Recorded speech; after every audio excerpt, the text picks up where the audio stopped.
gentlemen, welcome to the show. Welcome to the podcast. Welcome to Rome. We have James Edgerton on the left side, ladies and gentlemen, and on the right side we have Mr. Joshua. Thanks for having us. William Stenison, live here in Rome, Italy. How's it going, guys? Very well, thank you. Thanks for having us. Thanks for being here. So, what brings you to Rome? Me? What you guys doing here? First of all, for the people who don't know who you are, maybe give a quick introduction who you are, how you guys met, your bromance. Sounds like the James, tell them why you're here. Makes more sense, eh? All right. The reason that I'm here is, because I teach English here. Is the main reason. Well, that's how I get money anyway. But that's not the reason that I'm here, because you can do that in a lot of places.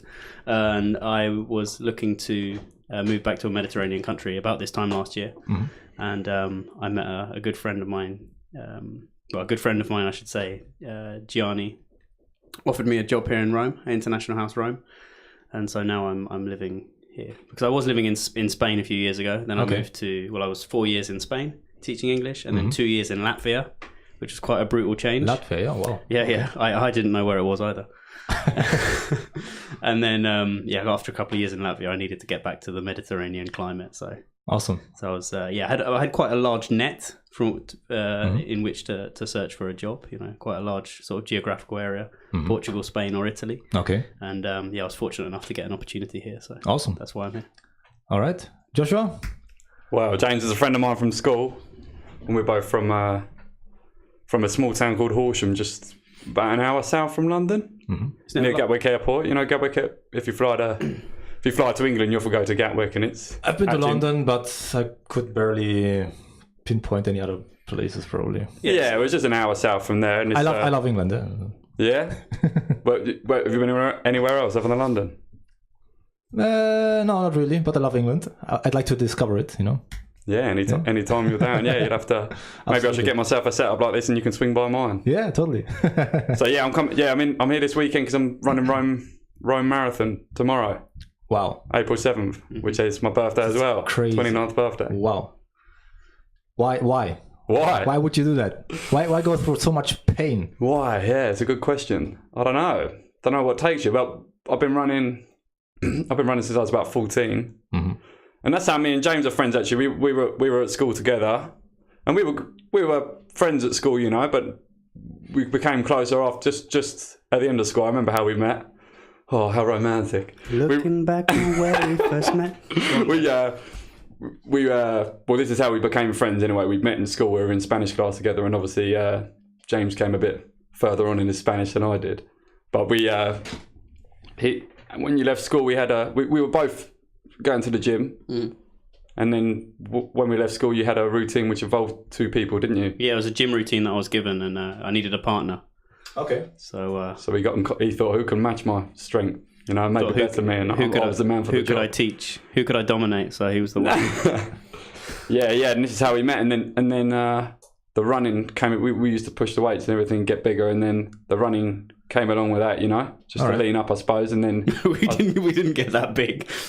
We tried, yeah, but we were only 17, 18. Man, I remember I was about 12 and a half stone or something. You know, I'm about 11 stone now. That's quite a bit when you're chunky. When you're 18, yeah. A bit chunkier, but not push 100 kilos maybe on the bench, you know. I thought that was quite impressive. But yeah, and then we just running because of that. And it I don't know, we just did better at that. I remember we did the Barnes Green Half Marathon, which is a local race to us.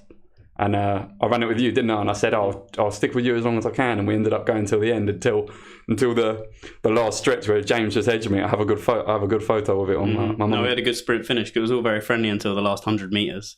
Everybody just went into beast mode or something. Exactly, which is often the way. And then one person thinks the other one's starting to race, and then there's no time to talk at that point. You just start sprinting. So we did a few triathlons and things. We've done many marathons together actually around the world. Number 9 for me. How many marathons? I think I've done 9 as well. So we've done Murcia in Spain. Okay, nice. We went to Boston. Actually, I'm going there next week. Yeah, Murcia. Yeah, to a band there. Oh, a band. Yeah. Oh, awesome. To the city. I think it's in the city actually. Yeah. Yeah. Nice. Pretty cool. So, what other marathons we went to Boston together, which was probably a highlight for me so far, because Boston is a special marathon where you have to qualify. So for each age group, there are certain time qualifications, and you have to hit those time qualifications. And then even then, if you get the time qualifications, it's the fastest runners which get the place. So you're. But you qualified there in Boston, or No, you can qualify in any official marathon, as long as it's. I only know the word in Spanish. Homologado. It's got to be under a certain governing body, isn't it? Recognized. officially measured. okay? And so yeah, we went there. When was the last one we did? Florence, eh? Florence, 2017. We did Florence together as well. I feel like we must have done more together. And Latvia. Oh, and Riga, of course. Yeah, Riga Marathon. Riga. Jesus Christ! Yeah, you guys... we've done a few. Did we not do another in Spain? Seville. We did Seville. Where as well. the PB happened, baby. Yeah. This is useful, mate, to go through our biography. Now they're all 40k, or is there like a standard? 40k is when the fun starts. No, then you got no, you've got 42.2. Okay, so it's in kilometers or in miles? Kilometers. Yeah, 26. Okay. I have some history, Sal, if you'd like to hear it. This is what they say. This is the reason for the marathon. Do you know this? It was in ancient Greece, eh? And there's the city of Marathon in Greece. And what happened? A battle ended, and the king sent someone. This isn't exactly how it went, but it's along these lines.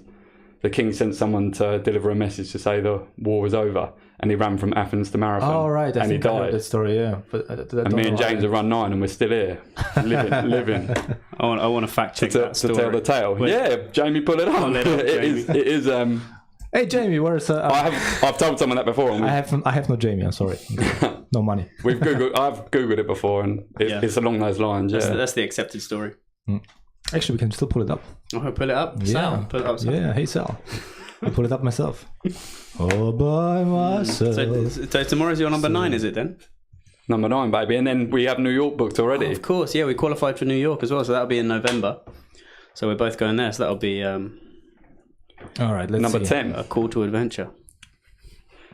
Origin. Okay, Marathon was a legend of Philippides, the Greek messenger. Yeah, I know him. The legend states that he was sent from the battlefield of Marathon to Athens to announce that the Persians had been defeated in the Battle of Marathon, in which he had just fought. The guy also fought there. So he fought there, and then he ran. That was like maybe that's we did an Ironman as well, and that was that was with a cycle and everything. Maybe that's the difference. He was fighting in a war before. That's maybe why he died. All right. Anyway. So that's a challenge, Dan. We need to find a battle tonight, and then you can run tomorrow. Well, you're doing jiu-jitsu. That's a battle. Could have a roll around, but this is why James isn't running, because he cracked his rib in jiu-jitsu. You would be running otherwise, right? It would have been a question that continued into January. Basically, so the last marathon I did was the end of November in Florence, and it went very, very well. But like anything that goes very, very well, it leaves you a little bit empty sometimes. The motivation doesn't come back as quickly as something that goes badly, and then the next day you want to get back on the horse. So it went extremely well. I was really happy. Got a PB, got the qualification time for New York. Nice. And then in December, I was starting to thinking about Rome in April, but and then Jonathan, the Colombian Puma. Okay. It was a complete accident, but his knee collided with my rib, and I think they were cracked. I never got it officially checked out, but I couldn't. On Christmas Day morning, I remember I couldn't even tie my shoelaces up. We go for a traditional run on Christmas Day because James is in Horsham, just a light one, but James couldn't run. We had to be a walk around the golf course. Dan had to tie my shoelaces up for me. I was an invalid. Yeah. So now you're feeling better, or absolutely fine? Yeah. Okay. Until last week when you until I tried that. No, that was fine. The jiu-jitsu move, or maybe I put it back in order. I don't know. Right. That was like a chiropractor. Fixed it, yeah. No, absolutely fine. But I mean that just put the Rome Marathon out of reach, because I would have had to start training in January, where in January I was really recovering. So that was my next question, actually. How do you prepare for a marathon? Because I always wanted to do one, but I always found an excuse not to do it. Oh well, we have like a few months ago, I signed up. I was looking on the sign-up page of the Rome Marathon, and there was still a few open slots. Let's do it tomorrow. What are you doing? I can write you a medical certificate. Unfortunately, the website said that all the slots are already filled. So otherwise, I tell you. Well, we have a friend actually who signed up as well. We had a friend who signed up and never. Yeah, if you want to get down there by 8, he has a place. Yeah. No, but seriously, I mean, we have very different approaches to training, don't we? So I'm methodical. I'm more methodical. Yeah, I'm very systematic. When I start training for a marathon, I have a coach in Spain. Okay. When I was in the triathlon club in Spain, then there was the coach, and I work with him one-on-one. So he sends me a program every week, and obviously we talk every week, see how things are going, and it's all about the numbers. So it's, you know, a lot of people think the marathon's all about sort of guts and glory and breaking through the wall and all this, but for me it's almost like a maths exercise with your body, because you know by the end of training you know exactly the pace of each kilometer that in theory you should be able to manage for 42.2. Of course you're on a red line where it's so close where you can easily blow up after 30, after 35, something doesn't go quite right, but you know more or less the maths, you know, the equations that for me, for the last one, for example, it was on about 4 minutes and 2, 4 minutes and 3 per kilometer. And so I have my watch, like a GPS watch, and it tells me how fast each kilometer is. Got one there. Yeah. And then I play that game. And obviously you can adapt it on the day, because if you're really comfortable in a group and they're cutting out a lot of wind for you, then you go with them a bit far. You might go a little bit faster for a little bit and then decide to drop back. You know, you have to make decisions on the day. It's not it's never cut and dry. Okay. But the training is always very methodical and very structured and as precise as possible with the rhythms. How do you say it? With the paces. I translate everything from Spanish when I'm talking about running. Ritmos. It's strange. The brain does it sometimes when in a different country. Also, when I'm around Americans, for example, my accent is a bit more American. Now, probably after talking with you, I'm a bit more British. Yeah, where are you from? Islington? Exactly, yeah. So, I like to do the thing, you know, I do it very methodically. That's where I feel comfortable. Whereas Den's how do you say, organic? Organic, yeah. Organic. What's that mean? I never run with a watch or anything, you know. Just feel how. Yeah, just feel. I don't know. I mean, I haven't got too much against it. I think I just always ran like that, and I've tried the most I can to. So the training is maybe a little bit structured. I do kind of 4 or 5 runs a week. So I suppose it's not too structured, but I mean, I'm always ticking over all year round, kind of like 4 miles and 8 miles, and then. Some years I've kept up to like 12, 14 miles, even if I'm not training for anything. Okay. Just this is like once a week, so I'll maybe do 2 5 miles, 1 8 mile run. Okay. And then 12, 14. Mm-hmm. And then when the marathon comes, I'll just pick it up and do a bigger one on the Saturday, and I'll build it up, you know. So I'll do a 14 one, you know, maybe this is 8 weeks out, and I'll do 14, 16, 18, 20, 22, and then go back down a bit. But yeah, never with a watch. And I did a London marathon last year, and I qualified for that, you know. What was it? A good for age thing. So I thought it'd be a good one to try and put a little bit of extra effort into. Yeah. And I did some sprints, and you know, just every Tuesday we were doing what was it, 4? Well, different training sessions each time, but it was like 400 meter times 20, you know, and things like this. Just because everyone says you've got to do some speed work and stuff, but I mean.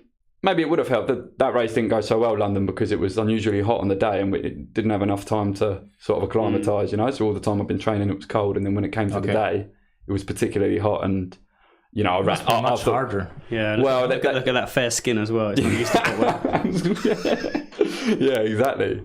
I think you didn't just have to have the fair skin to suffer, but I kind of they were sending out the emails the day before saying, oh, you need to adjust your pace for the heat and stuff, and I thought, well. I've trained and I want to get a PB, so I'm just going to go for it as if I'm going to get a PB. And if I don't, I don't. And I didn't. I got about 5 mile in, the sweat was pouring off me, and I thought, no, there's just no chance. But it was I don't know. I didn't have a pleasant time. Everyone talks about London. They say, "Oh, the crowds keep you going," which is fine when you're running well. But when you're running badly, and you just want to stop. Everyone says, "Come on, Josh, keep going." You're like, "Leave me alone." There's always that idiot after 2 miles, guys. Go on, mate. You're nearly finished. I'm going to stop and lamp you one. But yeah, that's the thing as well, then, isn't it? That you can train as well as you can, and everything's perfect, and your diet's good, and your rest is good, and you're happy. You know, your mental health is a very big factor as well. Everything goes well, but on the day there's so many factors you can't control. Like somebody could trip you up after, in the first 500 meters, and you hit the floor and game over. You can train for months and months and do everything you can, but on the day there's so many things you can't control. Or just slip or something. Exactly, and that's why it's interesting, because there are controllables, and you do everything you can to get those as right as possible, like your food, your training, your rest, and everything. And then there's so many uncontrollables. So it's still exciting. Although I described it, I think it sounds quite dry if I say it's like a maths exercise. But there are so many factors that on the day, you just have to make decisions in moments. And all of these decisions add up. And you find out when you get to the finish line, when you see the time on the, when you go through the finish line, you see the time. Then you find out how many decisions were correct or incorrect. But it's always exciting because, training's gone well for you, but we don't know what's going to happen tomorrow.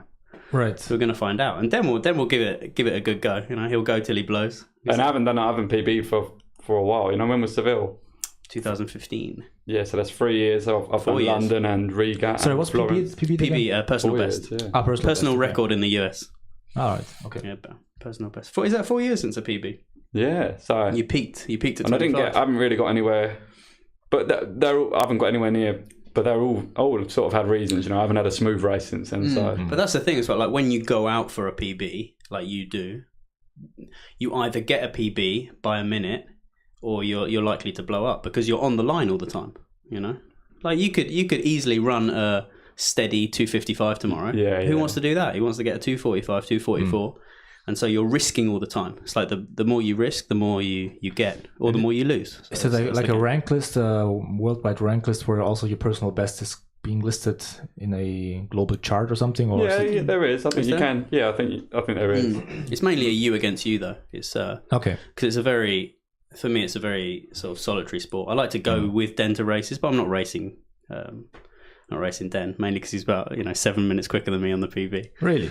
Yeah. What are you, 244? Yeah. So my best is 252. Well, that's interesting though, because you have this very organic way of training. Basically, you're very methodical. So it seems to really work well for you. Just to feel your body somehow. Yeah, I mean, I'll imagine if maybe if I had more, if I didn't have to go to work every day and all I was doing was running, I probably would take James. Not that James doesn't have to go to work, but I probably would take James's approach. But it's just for me, it's kind of a relaxing thing. You get home, go out for a run, and I don't want to be looking at the watch all the time. I mean, that's what James enjoys about it, but that's the only reason. I would imagine if I did train like James and got to know my times, I probably might be able to get a bit quicker. But then it would be interesting for me actually. I always say this, but I never do it, or haven't done it yet. It would be interesting to experiment with a different way of training. Maybe we should try to adopt each other. Swap one. I don't want to swap it for New York though, because New York's a big one. Yeah. Maybe there's no such thing as a small marathon though. There's no training marathon. Well, maybe one day, see how it goes. So when's New York? New York's on the 3rd of November. So we're heading out for the most important thing that week is not the New York Marathon, it's the Halloween parade. We have to plan our outfits. There's a big parade. In New York apparently. Of course, you don't want to show up just. No, maybe Rocky and Mickey. That'd be a good one. Oh, we can buy a chicken and chase it around the streets. Yeah, this year you gotta be very careful what you dress up like. Who would you recommend be Rocky and who be Mickey? I don't know. Well, probably he's doing the martial arts, so I'd say. A serious novice. Yeah, very much a novice. The hair. Oh, you got a good grapple there. I noticed the other day. Good grapple. Yeah, good moves. He's 100. What do you call it? The centokili. Centokili. I don't know how you translate that. 100 kilos. I don't think you would say 100. Is it technique called? We were working on that all week though. So we were working. I was there on Tuesday, Wednesday, Thursday, and then I saw you on Friday evening last night. And so we got that down. Yeah. The pressure on the ribs. You got that down. The pressure on the ribs and the pressure on the. What is it, like a particular move? Or? Yeah, it's like side control, but all of your weight is on them, on the opponent on the floor. So, that was the result of about 3 hours. So, yeah, all right. No, I'm glad. Thank you for your compliment. my back still remembers. So, how long have you been training the B, JJ? So, I've been doing this now for 3 months, I think, more or less. Probably 3 months now. Yeah, I still feel like I just stepped in yesterday. So. It's a long and winding. Same as any endeavour, I suppose. Yeah, you got to take that. It's a never-ending thing. Oh. Yeah, much like learning a language, I suppose, or anything worth doing. It's a process where the more you know, the more you discover that you don't know. Exactly right. Yeah. So I'm curious because I'm really thinking about doing a marathon. Let's do it. Eventually, not tomorrow, but how about Rome next year? So what's the best way to go about it? Because I have a park here nearby. It's like called the Parco delle Energie, the Energy Park, and it's like a very small park where you just basically run your rounds and stuff, And what I usually do is I go running at least twice a week, if I can 3 times. And the minimum I do is 5K if I'm really tired from the day before. I try always to do a minimum, if I can, of 8K. And then sometimes I run for 20 kilometers every now and then. Wow. I take it very slow down. Half marathon. Yeah, exactly. So I want to get to a half marathon just to be able to finish it, But what's the best approach? Like, do you have to be more careful what I eat before or during the whole week? Do I have to be more steady with the times? Like, do I have to do a 20K once a week, once a month? What's the best way to prepare for a marathon? Or does it really depend on when the marathon is? Oh, yeah, absolutely. And I should be very careful not to do too much. Yeah, I mean, for me, the biggest problem with training for a marathon is that people do too much. In my opinion, most people on the start line tomorrow will already be tired before the gun goes off. Okay. They'll already be beaten before the gun goes off, because what you do when you train for a marathon is you're basically destroying so many muscle fibers that if you don't let them recover, they won't recover in time for race day. Okay. And you won't be fresh enough. I think overtraining is the biggest problem when marathon training. So you need to train hard, of course, but then you need to give yourself time to recover, especially the last week or two before the race. There's a little voice in your head that says, maybe I'll do one more hard session just to make sure I'm in shape. But that's it's too late already, because your body won't recover in time. You're doing damage, which will hurt you on race day. But the date of the race is really important, because of course it should build up to a steady crescendo. The training should build up until about 1 to 2 weeks before, and then you drop right off. But is it like a minimum you always do, or do you also do 5Ks every now and then just to have done something? Yeah, for sure. I mean, you can get an awesome workout with a 5 or 10K. I think out of all the marathons I've done, the hardest race I've done is the fastest 10K I did. It sounds silly because you think, that's less than a quarter of the marathon. But in terms of being on right on the limit for, in my case, 36 minutes and 47 seconds. Like right on the limit from start to finish. It was how do you say? It was the most discomfort I've ever been in for that length of time, I think. Because the marathon pain's different, because it sort of creeps up on you. And then after kilometer 30, you sort of enter in another world. Is it like the runner's flow or another world? Yeah.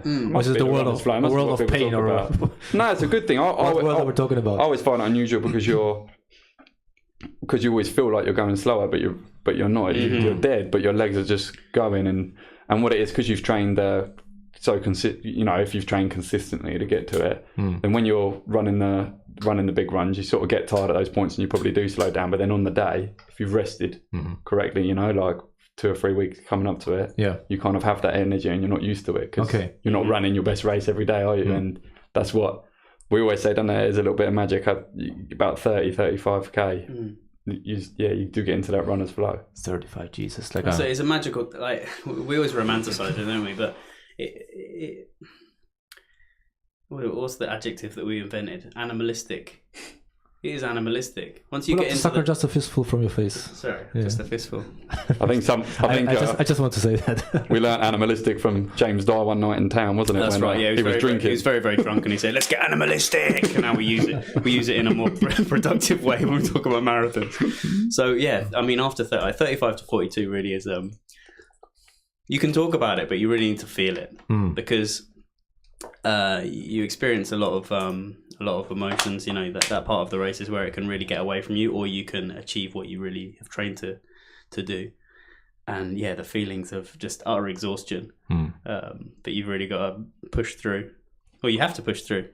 Oh yeah, and that sets you up. Like you can do a marathon like that, and those 7 kilometers, that will really give you a lot of energy and a lot of motivation for the rest of the year. And is there any strategy you use, or probably you're just used to it now, but once I hit the 20K, I'm kind of feeling it.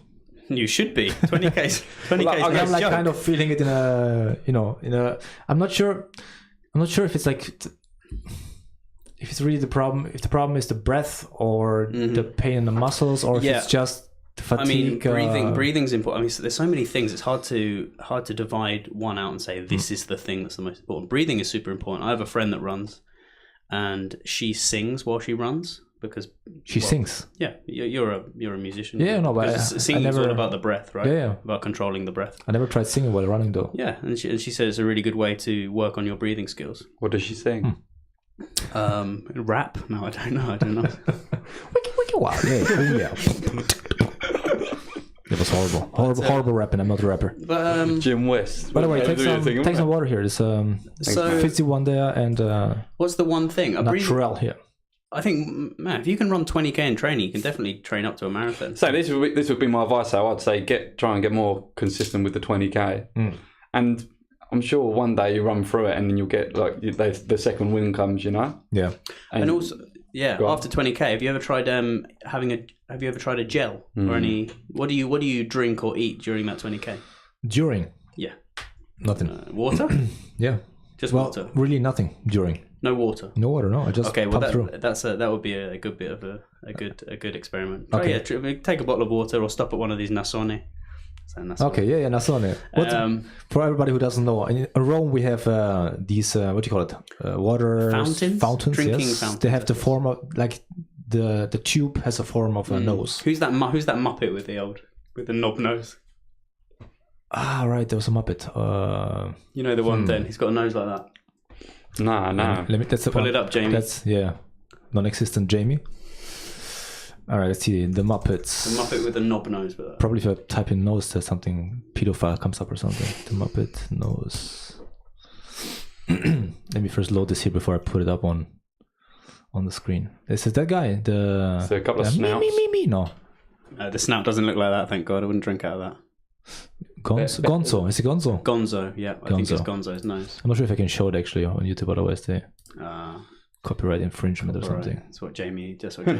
Take my word for it. It's a long nose. There he is. Yeah. We're looking at Gonzo, not nothing else. Just for everybody listening on iTunes and all the streaming services. All right, so very good. God, look at the size of that nose. Anyway, so we since the water Nasoni look like, since these fountains look like they have the form of a nose. In Rome, the Romans called them Nasoni. Big nose. Like Naso is nose and Nasoni is big nose. Yeah. So yeah, I mean, the first thing I'd experiment with is water. Definitely drink water or some sort of energy drink. See how your stomach is, and also. But you carry it around with you because I hate having stuff on me. Like even the keys. Like I bought this pants where you have like this thing that you put inside the pants where like there's a pocket inside, and so you put the keys in there. So I have my hands free. Like I hate having stuff in my hands while I'm running. Yeah, I carry it along like this. Okay. You can get belts. James is going to lend me a belt tomorrow. I sweat and stuff, So if I had my phone in my hand or something, I don't know. But after a while, my shoulders get a bit achy as well, so it's nice to have free hands. Otherwise, you can get belts actually. If you go to Decathlon, can we mention companies on this podcast? Sure, maybe they might pay me later on. Other brands available. Other brands are available. But you can, if you get down to Decathlon or any other sports retailer, you can get these belts with a water bottle holder in them. Or the camel pack, the camel pack for the water. That's popular. Which is like the rucksack with the water in, and you can just find something that doesn't annoy you. And then an energy gel, which basically just sort of mainly glucose. I mean, I saw the gels. So when I also do a bit of bodybuilding, and so I get all the kinds of regenerative. I can see, Sal. Thank you very much. You work out. But I mean, especially after the 15k mark, I would take on some liquids and some energy. Okay. But then it's just a case of building up and being patient, Like the training runs are a lot harder than the races. Once you sign up to a race with all of these people there and the event and there's something that happens on race day where the adrenaline takes over a little bit, and you'll run a lot stronger and you'll feel a lot better than you ever do in training. Okay. Well, in my case anyway. Yeah, I agree. On the day. On the day. Yeah, I mean, and like I said, it's a bit of both because you have the more energy because you haven't, you're fit, but you're not tired from training so much. Yeah. And then on the day, the crowd, although they push you. Although I just said about the London crowd, it does keep you going. But we should train up maybe for there's a few really good half marathons here in September, October. Okay. We should set a program. Absolutely. We'll get a program together. I'm giving my friend James, other James, is running the London Marathon in a few weeks, so I'm doing his program. I'm not a professional by any means, but I'm just sort of using things that I've learned from Pablo and trying to make him rest more than he wants to. Is there like a really big difference between a professional and some enthusiast that just is physically well built or just is organic and just does the thing? Like, are there like unknown people who just run and then they kind of screw over all the professional athletes? Or is it like something that's really almost impossible? Yeah, I'm a big believer in growth mindset, in that you can improve at anything given time and dedicated practice. You can improve at anything. Oh, I agree totally. 100%. Yeah. But at the same time, other people can also improve at anything, and the raw materials that you have do play a role. So we're talking about genetics, talking about body types. If you ever go to a marathon, if you come down to Morrisell and watch these guys at the front, I mean, except from the ginger lad over there, no, a lot of them will be, well, extremely slim. But that's there. You can see the bone structure, like the build. Like we'll never be 50 kilos. It's another thing I want to ask later, actually, about losing body mass and stuff. But yeah. Yeah, I mean, there's only so much you can lose because you have a frame. Okay. And then, I mean, there's a lot of debate about it. But a lot of these runners come from a certain area of Africa. Like a lot of the top distance runners come from the Rift Valley in Kenya. I think there is a strong genetic element. Of course, there are cultural, environmental elements in terms of you grow up and all of your heroes are runners. So what do you do when you're 3-4 years old? You start to follow them and you build up that endurance. Like football culture also, or some people call it soccer. Yeah, but right. It's a numbers game as well, where you have, 10,000 kids growing up wanting to be runners, and you might get one or two elite athletes out of that pool. But the bigger the pool, the more likely you're going to get something outstanding. Sure. So, James, the chapter in Bounce about the runners was mentioned that they run to school, maybe like 15 mile a day or something like that. So by the time should we talk about how would you talk about Bounce quickly? Because it's sure. I could talk for hours. Bounce by Matthew Syed. He was a British table tennis player. Okay, but, he's now a sports writer for the Times, is it? I think so. And he believes in what James was just saying. He believes that talent is kind of a myth, and it's talent. There's a reason for talent. Obviously, there is physical advantage. If you're taller, you might have that edge in basketball and things like that. But there's always a reason why all these top athletes, Tiger Woods, Michael Jordan, and himself, even though he wasn't a world champion, he was an Olympic level athlete. He was an elite athlete. And so he starts, using himself as an example. He says he for some reason had for no known reason, he ended up with a table tennis table full size in his garage. Okay. And he used to play with his brother. And this was when he was, I'd say 5 or 6. He was really young, and then he learned to love the sport. And he based it all on this 10,000 hour theory, which I'm sure you heard of. Yeah, 10,000 hours is how long it takes to master something. Master anything. Yeah. Yeah. So he says by the time he got to school, he'd already had 4,000 hours, and then he goes to school, and his head school teacher just happens to be happens to love table tennis as well. And then because he's had his 4,000 hours, everyone says, "Oh, you're gifted at this. This is your talent." So he gets more time at it, and so by the time he gets to to national level or whatever, he's had more time. Right. And there's always a reason for it, and he goes right through every sport. Talks about one of the interesting ones is not just sport either. He talks about artists and musicians. Right, to be outstanding at anything. I like the phrase as well, that you can do anything, but you can't do everything. Right. The man who chases 2 rabbits catches neither. Exactly. Whoa! Ooh, we're going deep. So much wisdom. A man who chases 2 rabbits. So, of course, you can be good at anything. You can be good at anything. I'm not saying outstanding, elite, world beater. Right. But you can be good at anything. But if you think about 10,000 hours of dedicated practice, because 10,000 hours, you can spend 10,000 hours not concentrating, not working on what you need to work on. Yeah. For example, you need to be working on your weaknesses. Of course, it's fun to be working on things that you already know. It's very gratifying to see what you can do. But when you want to get better at something, it needs to be uncomfortable. Sure. It needs to be hard. And that's when you're really learning anything. We're talking about sports, talking about anything, cognitive or physical. So yeah, it's a brilliant book, man. And it's a great book. If that sounds interesting to you, you've got to read this book. So what's the name of the book? Bounce. But his theory basically is then that everything that you can basically learn anything by investing enough time into doing it. Yeah, exactly. But you've only got so many hours in the day, and you need to sleep. Okay. So if you're thinking about being outstanding at something, you should. He says 10 years as well, doesn't he? He says because if you try and cram in the 10,000 hours quicker, they can't be effective hours. Right, because your brain needs time to sort of process everything and program in. Yeah. I mean, I agree. I have the same mindset that if you put enough dedication into anything, you can achieve a lot. Mm-hmm. But I'm not sure if you can achieve everything. Of course not. There's some certain people, for example, who just... I mean, I guess everybody can learn to sing, but there are some people who just are born with such a great timbre or such a nice tone in the voice, colorful voice, that no matter how much you learn, you will never reach that kind of...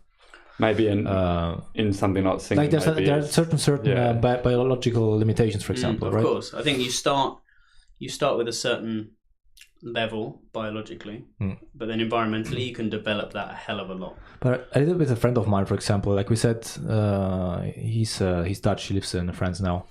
We tried basically to do a few things every day for 5 minutes, because if you do them for 5 minutes, there's no way in 5 years from now you're not better at them. No matter I mean, it depends what your end goal is. If you want to be the master of the universe, then maybe you have to invest some more time. But just improving generally, So what sort of thing did you do for 5 minutes every day? Well, some of the things I did was P90X. Ever heard of that? It's like a workout, which now I do for an hour. But back then I didn't really have much time, so I just... What kind of workout is it like? Well, it's something really old now. It's not really up to date anymore. But P90X basically was invented by this guy called Tony Horton. Tony Horton, and he created this home DVD program basically for working out. I can show you later. I'll show you a few clips later on. Oh, cool. I mean, something very old now, and then they had P90X2 and P90X3 or P90X90 Extreme or something. I don't know. And then P91. I'm not very updated, Mine is from the VHS times. Wow. Well, maybe it was less P90X actually, because that I did actually for an hour back then. But 5 minutes, I don't know, just playing a certain instrument, improving on that instrument, just sitting down and or learning something about certain software in IT. Sit down and just read about the programming language. Anything that seemed useful in the future, but very annoying, and something that I thought not many people know how to do it. And so we just invested 5 minutes every day. Wrote something every day. 5 minutes? Yeah, at least 5. I mean, the funny thing is when you start and do the 5 minutes, which is the most painful or most annoying part, very often then it turns into 20 minutes or half an hour, or very often when if you're a procrastinator like I am naturally, very often to get over that actually it's just to sit down and start writing or start programming or start doing whatever, and then automatically it turns into 15 minutes, and then you're in the flow, and then all of a sudden starting's the most difficult thing. 2 hours, Yeah, definitely. So it's what they say about running as well, don't they? Always say the first few miles is a few, the first few steps out the door or something like that, people say, Right, yeah, totally. Absolutely. Yes. So yeah. But yeah, for running, I mean, look, we're never going to win, are we? We're in the marathon. Unless I don't know, I could do some tripping tomorrow. What kind of mindset is that, gentlemen? It is your birthday, isn't it, Dan? I won a small one. What kind of mindset? You can do anything, man. Just believe in yourself. No, you just turn into a very sort of very cheesy meme sometimes, don't you, when you talk about growth mindset? But if you apply it properly, then what you're saying is you can improve yourself. So you should be focusing on beating yourself and not looking around. Not somebody else, right? Yeah, right. I agree. So it's about self-improvement rather than competing or beating anyone else. But yeah. But let's be honest, it's nice to beat other people too sometimes. Of course. When you can. I mean, it's important to beat yourself, but right. If you use the competition with other people to I told a friend of mine on one of the last episodes, like when I go running in the park and there's other people around, usually I perform much, much better because in my head I'm competing with them. Other runners. Yeah, they don't know about it. It's very stupid. It's not just overtaking dog walkers. He's like, yeah, screw you. The thing is, I don't know what kind of workout they're on. Maybe they're just super slow that day, and maybe they're at the end of 100 miler. How about that? Or that, yeah. For example, like I used to like to start behind in the run, so that the people that are slowing me going, I'm always overtaken. It gives you that head start. You feel like you're into a flow. Yeah. I hate being in the front. Running. I hate that. I hate it so much. I'm not sure if that's just it's just a normal thing with people, or if it's just you don't like being at the front of a race. In front. Also, when I work out and do the run in the park, I don't like to be the first one in a row. Well, it's really round, so there's not really a first person. You're first and last at every point. Exactly. But if there's not enough people, so also it's like a natural row forming. I hate being in the head of that row. Interesting. I find it more interesting to be in the back, and then it kind of motivates me to get to the front. But once I am at the front, I hate that feeling having the other people behind. Do you ever get that?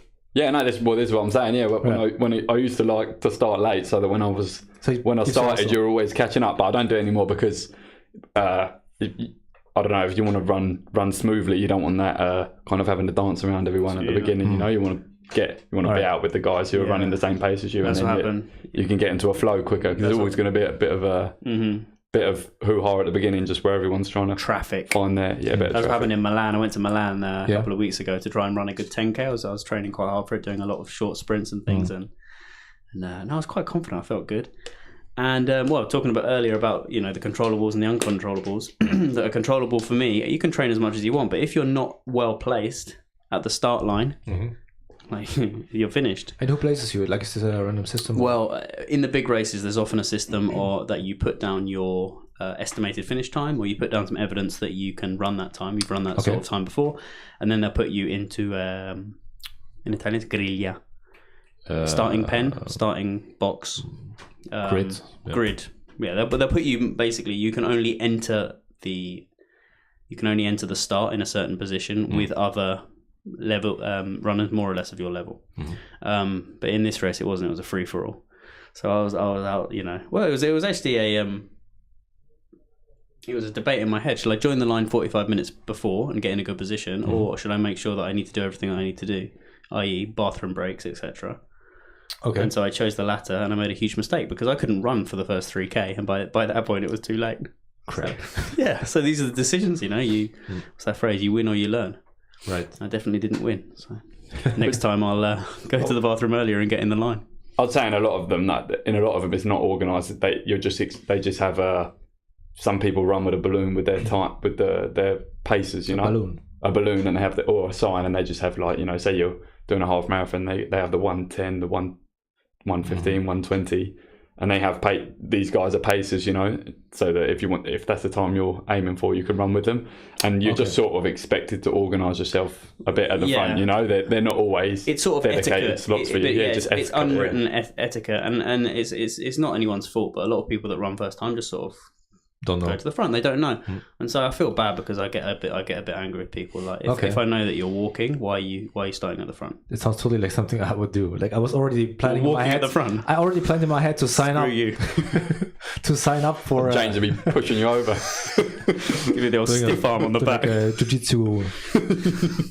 Having a roll around, wouldn't you? Strangle me. No, I totally thought in my head, like, I'm going to sign up. When you daydream about things, I was like, I'm going to sign up for this Rome Marathon a few months ago. And I'm going to, I thought in my head how it's going to be, because I never went through the process. I don't know. In Italy, you have to get a doctor certificate, like you realized yourself yesterday. This isn't going out before the Rome Marathon, is it? Yeah, I don't want the organisers. Pop me out. They might pull me out now. They might shoot him in the leg on the kilometre 30. We don't want to mention that Den. Dr. Den. Dr. Den. Dr. Den does a medical certificate. My own medical certificate. He'll do it for €10. So there's a big process. And I thought then, in my head, I'm going to be this young, unexpected person who's going to run right to the front, and for 5 kilometers or something, at least it's going to be in the front with a T-shirt on, with promoting something. I don't know.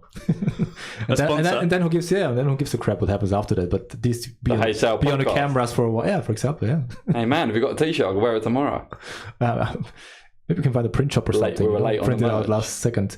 What actually, like, do you have to wear something specific for running a marathon, or You can wear just anything you want. really? Yeah. But it sounds like a bad idea, probably. Well, some people do dress as bananas and things like that. I've had some bleeding nipples before from wearing bad shirts. bleeding nips. Probably maybe just wear something you've run Right. that distance in before, so that you know. So I read somewhere you should wear it before and see what Oh, feels God, comfortable and yeah. what's it. Yeah. Especially for 42k, because you don't want anything to rub. You don't want anything to rub where you don't want it to rub. Right. Yeah, I hear nipples are really. Oh, nipples, especially with the problem. white t-shirts, is a very bad look for the finishing photo. Because You get a nice gonna line bleed? of red down the. Really? Oh, jeez, you see That, is some it that bad bad? nipples Like at you're bleeding marathons. out of your nipples? Well, it Jesus. depends on your nipples, but some people are very sensitive. I put a bit of Vaseline on mine most mornings. But anyway, in the marathon I do it as well. I'm joking.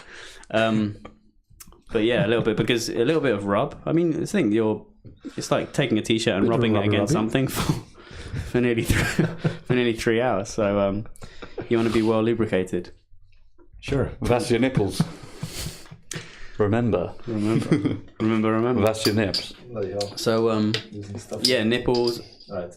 Nipples are important. It's a lid throwing face. Where's mine? There you go. Yes. Rock and roll. Cheers. But yeah, no. This is another thing. Like, there's so many factors that go into it. If I could sit down and write you a list, but clothes are important. Please as do. well. Clothes are super important because you need to be comfortable.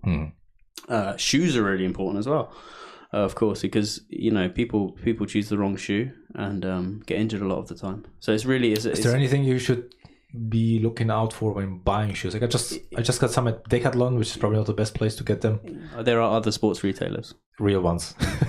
Yeah, I mean, it depends on how you step a lot of the time. So I think it's a good idea to go to I'm not getting paid by Decathlon, by the way. sponsored by Decathlon. Other brands are available. Decathlon? Are they Spanish? I don't know. Decathlon. I think they're French. Decathlon. French. I think it's a French company. French. Yeah, we'll stop mentioning it. But it's how you step, right? So are you a pronator or a supranator? And then so when you step, if you pay close attention to your heel, which part of your heel hits the floor first? So is it the outside of your heel, so the right side on your right foot, or the inside, so the left side on your right foot in this case? And then there are shoes with more or less support on each side, depending on how you step. So, or you might have an injury where you need a bit more support around for example, I've had problems with my Achilles quite a few times. So I usually choose a shoe with a bit more meat at the back, so I get more support on the Achilles. So it's a good idea to go to one of these running shops with a treadmill, and they've got a camera behind it. Okay. And then they slow motion how you step, and then they'll choose the most expensive pair of trainers that you can buy for your step. Sure. So what's a good price range for good running shoes? What did you pay for yours then? then got the sub 2 hour super quick Sub Nikes. 3 hour. Sub 2. Yeah, sorry, man. Yeah, no, I only got them because they were cheap. Come on, I wouldn't have bought them full price. They were about £120, maybe about £100. Yeah, about 100 quid. 100 probably maybe up to 120 or something. So like 140, 150 euros. No less, 120, 130. But you can easily pay 150. Did you hear about this? Not too bad. Have you seen that documentary Breaking 2? Breaking 2, no? It's a good one. It's on YouTube. Breaking 2. It's about Nike, yeah. Nike's attempts to break the 2 hour barrier in the marathon. So it's extremely What's the world interesting. record right now, James? Do you know? Well, so at the end of this documentary, they tried to beat the 2 hour marathon record, and I think he got 2:01. And then so this was an unofficial event because they basically set everything up so it was in perfect conditions for the guys to have the best possible chance. So it's a very interesting documentary because it talks about all of the technology that they developed with these athletes in order to give them the best possible chance. So it talks about their clothes. So for example, things that you would never even think about, like how well the clothes cool the body. Okay. Wick away the sweat. I think that's the one here in Breaking 2. That's by it, yeah. National Geographic. That's the one. Very, very good documentary. Yeah. And they developed a new shoe with these athletes I think the test showed that it saved you 4%, or it improved your time by 4% on average because of the efficiency of this shoe and how it gave you that better motion when you're running. and he didn't make it. No, he didn't. He got 2 hours and 23 seconds. That's right in this test, but it was unofficial because it was in Monza. Yeah, slow. He had a coffee in the middle. It was at Monza racetrack, so they were just doing laps because they worked out that this was the best place to do it because of the smooth curves. Because obviously tight angles sort of slow you down. You have to slow down and speed up. It's very damaging for the muscles. So it didn't count because there's some funny rules to a marathon, isn't there? That for it to count as a world record, there's certain. Isn't it Boston? You can't break a world record because there's the start has to be within 5 miles of the finish, and in Boston they kind of take you out 26 miles and you run back in. Mm-hmm. But so the world record doesn't count, even though it's 26 miles. And I think there's too much downhill in it, isn't there, as well? It's kind of suck when you like hit the world record in that instance. Oh, I'm sorry. It's like I've got loads of world records and wrong city. round his living room, he's got loads. It didn't count. But yeah, I suppose Knight just thought it'd be good to. Yeah, give everyone the best circumstances. They were drafting as well, weren't they? They had a car. Yeah, that was another thing. So that was another. And then they had 4 different. I think they had 3 or 4 different guys, did they? And they were coming in pacing the guy. And, they were doing like a V formation. So they did all these tests and they worked out the best formation to draft, so that the main runner would be behind or in the middle of this V formation of runners.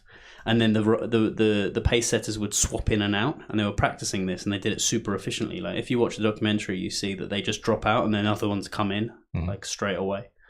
And so every sort of controllable is controlled, and then there's the human factor, of course, of when it gets to 35 or 40 kilometers, how much have you got left? And the guy who did the best time was Eliud Kipchoge, who's the current world record holder. And he's generally considered to have a rock solid mindset. So and he think he got one. Maybe Jamie could pull it up, but I think it was 2 hours and 22 seconds. All right, let's see. So yeah, I don't want to spread lies, fake news. And I'm right in saying, James, that when they're doing it, they have a few different guys doing it. They have 3. Like so they had 3 guys runners attempting it, but then they drop out. Eliud, Eliud Kipchoge. He's probably the only Eliud on. Kipchoge. Yes, Kipchoge.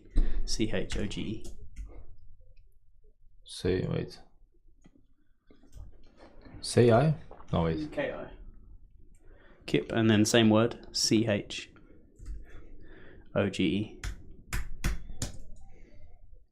Right. Eliud. So.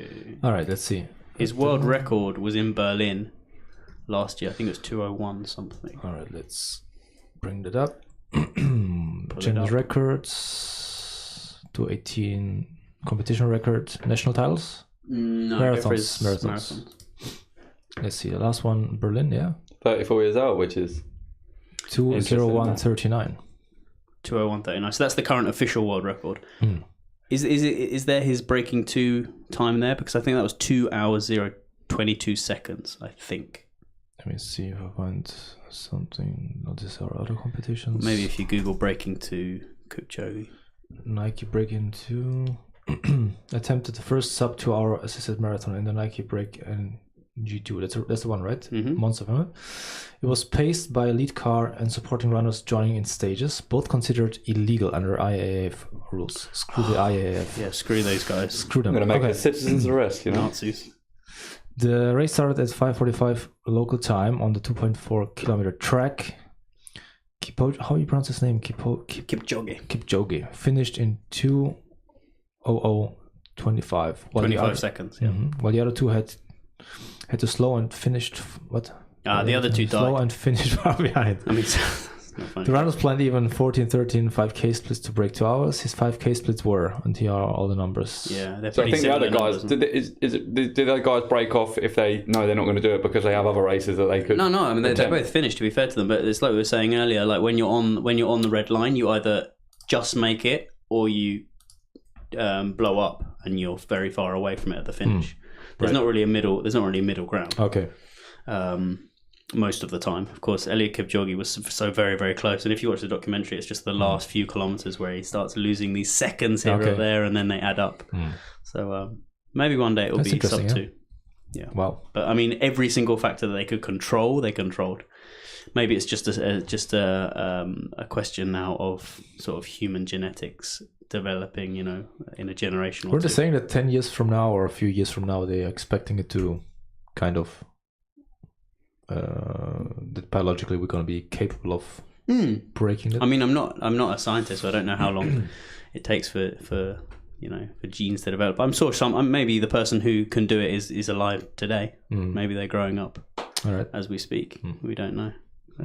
I'm sure it will happen one day. It's like any athletic barrier. Things get broken, and he showed that it's possible when you're 25 seconds away from something. I mean, look, that's less than 1 second a kilometer. It's nothing. But at the same time, it's everything. Yeah. Yeah, that gets tougher when you're going that quick, doesn't it? I mean, he gave every single thing. He gave it absolutely everything with all of the new technology and all of the factors that they. Sure, they'll do it again. Oh, for sure. Well, see, they was 34. It's interesting, isn't it? That the runners. I've heard Joshua Dennison's attempting it tomorrow. Yeah, I've got the trainers. Yeah, so maybe I'll get that 4%. All right, what's the peak age with running? Like how? That's what I thought. Yeah, it was 29. About that. 29.00. Do you think it is? No, it's just because you're going to be 29.00 tomorrow. Depends who you ask. Early 30s for endurance athletes. Yes, we've got a couple more years, haven't we? So I'm totally screwed. I always hear kind of like 35. I always think people say you can get the best out of it too. Early to mid 30s. Do you reckon there's a bit of a timeline in it where because it's so you ruin your body if say you've been running hard, competing since you were 20, maybe you've got 10 years of hard training and competing, or maybe I don't know. It's just a theory. Yeah, it'll be different for different bodies, won't it? And different because Because if you're smoking and drinking a lot when you're 30 and you quit all that and start running, and when you're 35 you're going to be in better shape. So there's a lot of other things that come into play. All right. Been drinking a lot back then? Me? I have I've had 6 weeks off. No. What's that? Drinking before the race? Yeah.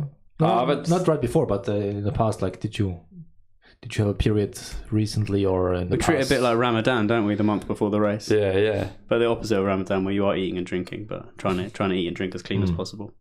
Because in Rome, I had the first 2 or 3 years. I was basically going out every single night. Mm-hmm.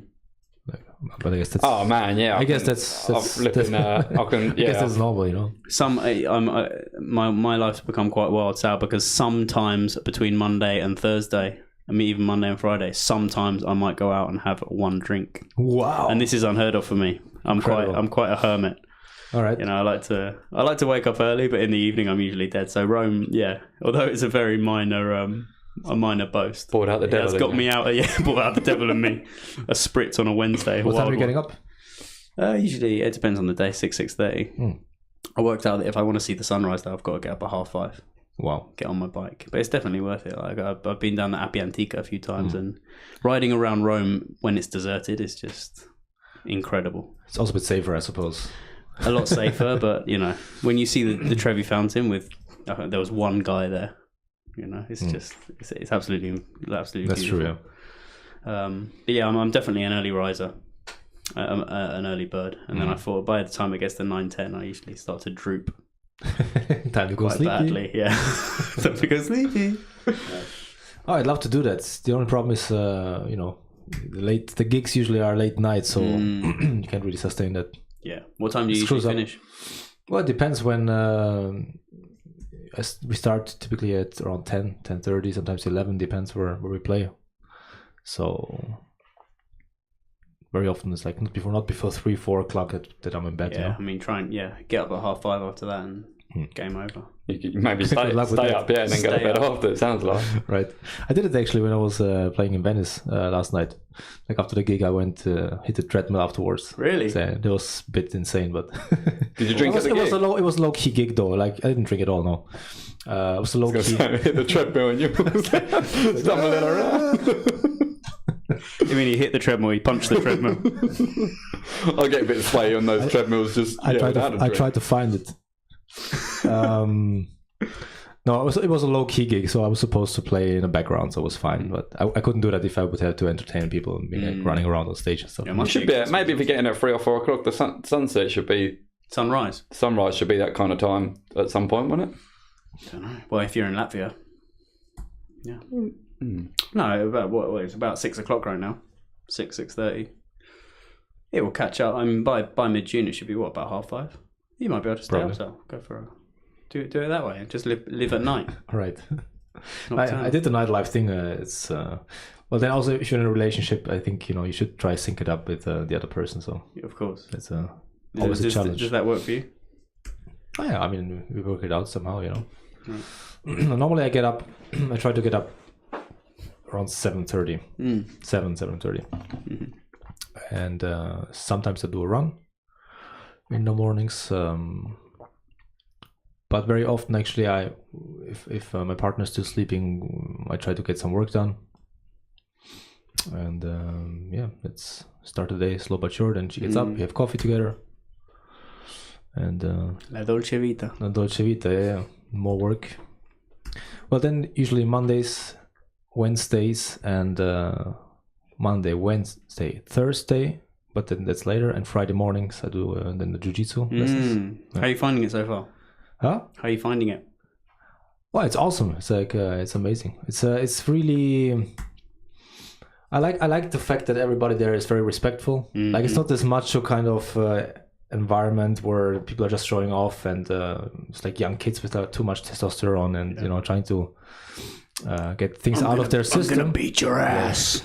No, I find it very respectful. Like everybody there is very friendly, very careful also as well. So. You always hear this about jiu-jitsu. Everyone says that's good attitude, and there never any. Well, you have to be because I mean you're in positions where it is a lot about trust. There's some very young kids that are a bit like in the evening classes. That like they're kids. They need to be tamed. They need to be tamed somehow. They need to be tamed. But I mean, literally kids. Like they're like 10 years old or something. They. But besides that, I hear them say anyone with an attitude because you. If you don't do it and then you go and roll with someone and some small guy can, beat you up effectively. And if you've got the type of attitude that isn't going to put up with that, you won't come back, And that's why everyone in there has a good attitude because you're humbled from the start, Exactly. Right. You should go in humble. And if you're not humble, then you will be humbled. You will be humbled instantly. Immediately. Instantly. That's why I haven't gone. And it's not... Yeah. I think get that massive ego. I think the very first lesson I'll strangle him tonight. I think the very first lesson is so humbling that either you will not return, or you're very humbled and you understand, and then That's part of. I mean, that's sort of tied into a growth mindset, right? That you need to learn how to fail, right? Because you're going to fail every single lesson. Oh yeah. And if you're not failing, it's because you're not trying anything new, or you're not rolling with anyone who has a higher level than you. Right. But there's no use going in there, and trying to size people up because you have got no idea what people are capable of just by looking at them. Right. Like, 'cause it's a very much a skills-based activity, right? They say it's like human chess. I think it is. Yeah. And this is why I enjoy it so much because it's so cognitive that you're thinking about combinations all the time. He does this, I do this. He does this, I do this. And there are limitless combinations. It's like no two chess games are the same. No two jiu-jitsu rollings, fights. I call them fights. You know what I mean? No two meetings, shall we say. Right. Drills, I don't know what. Yeah, but no two are the same. Because there's just a million things you can do with the human body. Right. It's absolutely fascinating. Yeah. So high-paced problem solving with consequences. That's what it says about MMA. But in terms of respect, for me, it's a very healthy space to be in. And I think the jiu-jitsu is just the means, but it's definitely not the end. So it's the what, but it's not the why. Right. If that makes sense. Because what I get there at Gracie Baja Jiu-Jitsu Roma Termini sponsors. Hello. Ciao. What I get there is a group of very very decent human beings, number one. And I can learn a lot. And I'm not talking about jiu-jitsu. I can learn a lot from them about how they handle themselves, how they carry themselves, how they treat each other, and also about how you treat yourself in terms of discipline and order, and how you react to losses or to frustrations. So for me, I mean, it's also like a psychologist. That's when I leave that place, I'm in a lot better. I'm in a lot better physical and mental state than when I go in. Always. So I feel very very privileged to have found this group Oh yeah, totally. No, yeah, I totally. Have you ever done jiu-jitsu at all? No, never. Brazilian jiu-jitsu. No, never ever. Anything else like that? Martial arts. Oh well, I had a little escapade. Fighting with James every now and then. Tell him what we do. We have a little box. So I've got 2 gloves at home. We'll have a little punch up tomorrow. Yeah. Tell him about Thailand. Yeah, well, as you asked, I'm actually 1-0 in Thailand. You know, undefeated. Muay Thai. Really? Muay Thai. Yeah. I had a little. Have you got pictures? Maybe a quarter-life crisis. No, I don't. No, I don't. Let me see if I can pull it Are up. you still online? I don't think it is, man. No, I don't think you'd be able to find anything. That's you know, I got rid of all that. You know, I got my press team to take that off the web. No, man, I should have bought something. Google never forgets to see images. So what was it then? It's like a training camp, right? That you. Yeah. Well, it was on Koh Tao Island, which is actually more known for its diving. It was, you know, I went on the internet and just found a package holiday, and it was for a company called like Extreme Gap Year or something. Other brands available. So something on your Facebook page, maybe? No, I don't. Maybe you'd find some pictures from it a while ago, but I never put any videos up or anything like that. But it was just I was just training twice a day there for about 4 weeks, you know. And I just thought it would be fun, really, go out there and for a month and train. And this must be about 5 years ago. And so I was there a couple of days. I think I did a small course locally to me, like so maybe I'd done about 4 hours before I went there. And I trained there, and I was there like a week. And the guy says to me, "You want to do a fight? You do fight, you know?" And I said, "Yeah, all right," joking, you know. And he says, "I sign you up. I said, "Really? You know, sign me up?" And he says, "Yes." He says, "I pick him, you lose. I pick him, you win." So I thought, you know, this is going to be all right. He's going to. What do you mean? I pick him? He chose. So he's going to choose me someone I can beat, you know, because I said to him, you know, I've only been here. Maybe it was 2 weeks or something. It's like a 4-week break, so maybe I've been there 2 weeks, and he's going to throw me in the ring, you know. He says, yeah, and he says, "I pick him, you pick him, you win." So I said, "All right, you know, just sign me up." And then. Oh man, I was talking to some other guys, you know, and I said, "Oh, I'm going to do a fight," you know, and there were a couple of Aussie guys. They said, "You're going to do it?" Yeah. So I said, "Yeah, you know." He says it'll be all right, and he says, "Man, I don't know if I'd do that," and it gets you all scared, doesn't it? You know, their fear got on me. I thought, "Oh no," and I was having nightmares of, you know, Britt goes abroad to Thailand and gets killed in the ring, and what happens though? It's no joke. Yeah, and this is a funny thing. They it's good. Because it's only a small island, and like I say, it's not very known for its Muay Thai, but it's more known for the diving. But there's 2 gyms there actually, 2 Muay Thai gyms in Koh Tao, and the guys they advertise these fights as if they get an English guy fighting. It's good because all the English tourists they come and watch it, yeah. And they have this truck that they drive around the island with, and it's got like a big sign with your face on, and they have a megaphone, fight on Friday, you know, come down, fight on Friday, or, you know, but in their language. And man, I remember I was trying to, after I'd signed up to it, and these guys said, "Oh, are you sure you're going to do it?" And I was really scared. I really was scared, you know. I was thinking, "Oh man, I'm going to get in trouble here. No, I don't know what I'm doing." And then the guy, he was kind of, I'd seen him training, and he was kicking and stuff. He was a bit out of shape and stuff, but he was kicking, and he was a Burmese guy, but I don't know, man. They just look like they're going to be a better Thai fighter than you know. Is that the guy that was at barbecue every day? He was a barbecue. It's a phrase that we use all the time at training. He does the barbecue. Yeah, he worked on the barbecue. You know. Really? What did Coach say to you when he was trying to G you up? I think he said like, "You fit," you know, and he barbecue every day. He smoke. You fit. Yeah. And but yeah, I'm trying to forget about it, you know, and I was, you know, I get a little bit of peace in the. I remember eating my breakfast, and then you hear this, and you think, you know, you just forgotten about it, and you think, "Oh yeah, I'm getting killed on Saturday. I forgot about it." I'm getting murdered Saturday. And then the night it come up, because I was joking with the guy a little bit when he kept coming down to training, because I think they get a bit of money for it as well. Yeah. So they get the guy to come and do a bit of training. It's good for them because they get some money, and yeah, it's good for me for some, you know, because I got talked into it. And it's good for the guys to have a Brit up there so that people come along. Yeah, everyone wins, right? Except your face. I gotta find this now. Let me see. Oh man, I'll have to Island send you Island Muay Thai. Is that what it's called then? On Facebook. If you go on Facebook, you might be able to find Island Muay Thai. If you can find the poster, that would be absolute gold because... Oh man, I had some good videos. So they have a poster, every week they have a poster of a Friday night fight, and there's, you know, the prelims, and there's the guys lining up with their fists up, who's fighting who, and their names and the country flag. And so you're seeing all these Thai guys, and there's a really pale, you almost think like he's an invisible person. There's this pale ginger kid at the top with his I've shaved my head as well for the event. I went full monk. Full monk. Is that yours? No, wait. Yes. Joshua William Dennison. No, I wouldn't have the S. Yeah, no, honestly, man, I've never put any Facebook Nothing on your profile? No, I don't think. Try to forget about it. Yeah, I could send you a picture or something, maybe, no? Yeah, sure.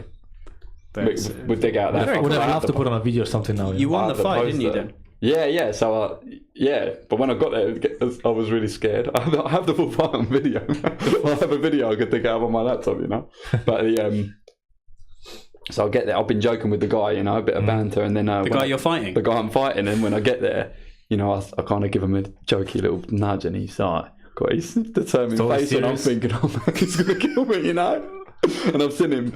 I could see him kick, and his kicking looked good, but his punching did look a bit weak, I've got to say. But we and then they get you in the ring, and I kind of tried to do one of those jazzy hops over the rope, and I tripped up on the rope as I was coming in. It was a mess, But then, when we got in there, and I was thinking, like, is he just going to let me win, or is he serious? You just don't, because he got that language break. It's hard to gauge. Okay, so anything. You really don't know what's going on. Trying to kill you and make his month's wage, or if it's just local fun thing. Okay. Yeah, but when we get in there, he cracked me on the top of the head with his elbow, and I think, oh, he means this man means business. Yeah, we was getting into it, and then I can't remember if it went on 2 rounds. I think they're meant to be 3 rounds, but it's cool. You do the ceremony thing where you walk around the ring and you do and you have the. Have you seen it? They have the no, I actually never. They have like a kind of thing of rope, like a tassel around their head, and you walk around and you do this in every corner. It's a very original ritual, isn't it? Ritual, yeah. They all do it, yeah. So it seems like a very sort of testosterone fueled, macho sport, but then they do this very sort of gentle and spiritual ritual to start everything off, and then they smash each other's faces. Exactly, yeah. Very nice. So it was like.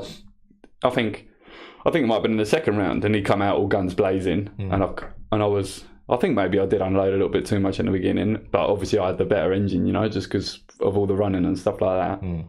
And he just gassed out, and in the end I was just pummeling him in the corner, and they called it off, Jesus. And I won 2,000 baht, £40. It was a good earner, yeah. £40, not bad, man. For a night's work. Yeah, and I was limping, and good. I think I had to have the rest of the week off the training after that, because I'd hurt my shin from kicking the guy to do that's some that's the thing CrossFit. That really puts me off, because we joke sometimes that we'll go out and have a brother versus brother match. 2 Brits on the bill. 2 Brits on the bill at the top. But I don't like the idea of getting kicked. Right. I don't. The shin is a very. Yeah, there's a lot of bone there, and when you walk into a table or something, walk into a chair, and you hit your shin, how painful it is. Imagine getting kicked there, or kicking even. So before this fight, how much experience did you have? Oh man, I've done like a beginner's 4-hour course at the local Muay Thai gym, and then I've done 2 weeks. Yeah, 2 weeks. 2 weeks. 2 week veteran. Wow. Yeah, he got 10,000 hours in 2 weeks. Effective hours, 10,000 effective hours. He's very organic, He's very organic. Then we'll just go out to Thailand for a gap year, a gap year tour, and ends up fighting.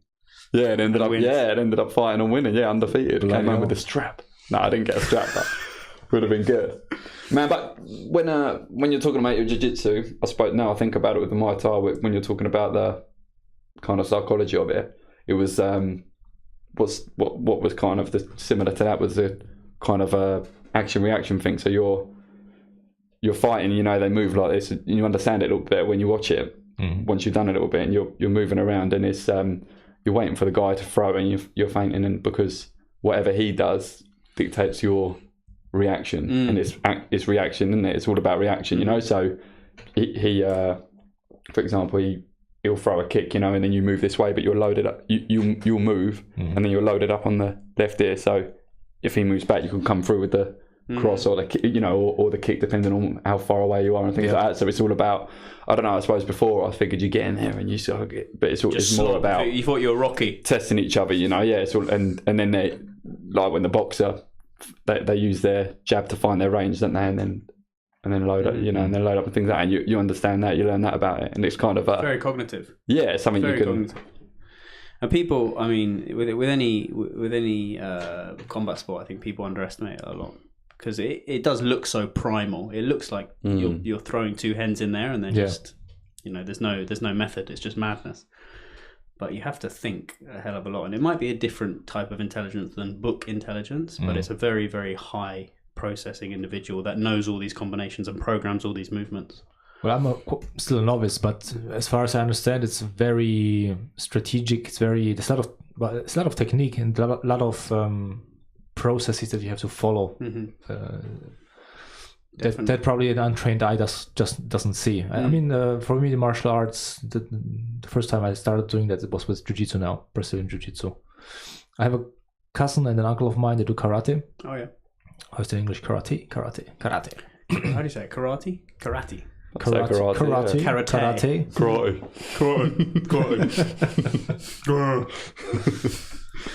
And I have another friend, he used to do Wing Chun. Okay. Wing Chun. Wing Chun. It's Wing Chun. Chun. Is it Chun? Is that the guy that works down the Chinese takeaway? So we have basically three different Chinese pronunciations from for yourself. each martial art here. So, Oh, okay.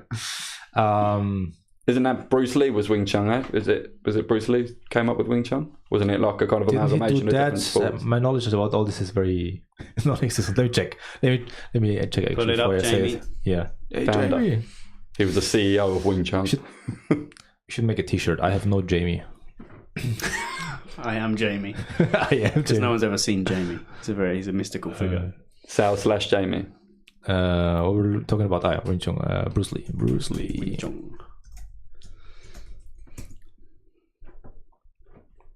So But I like metaphors, Sal. the What you're talking? Bruce Lee Kung Fu Jeet Kune Do. I'm totally mispronouncing that. Oh yeah. You try? Go on, then. You've spent some time in Southeast Asia. on. You're qualified. And we Is that correct? wait, what happened there? Spot on. Crap, just lost it. Anyway, yeah. I'm very organic with So my we Chinese. learned Wing Chun, also known as Wing Chun or Wing Chun, Oh, there you are, Wing Chun. Yeah. from martial artist Yip Man. Oh, Yip Man. Yeah. Yip Man. He's from Horsham, I think. Could be, yeah. All right. So yeah, very good. But what you're talking about there's a good chapter in Bounce about this where they talk about chunking, in psychology, and how those.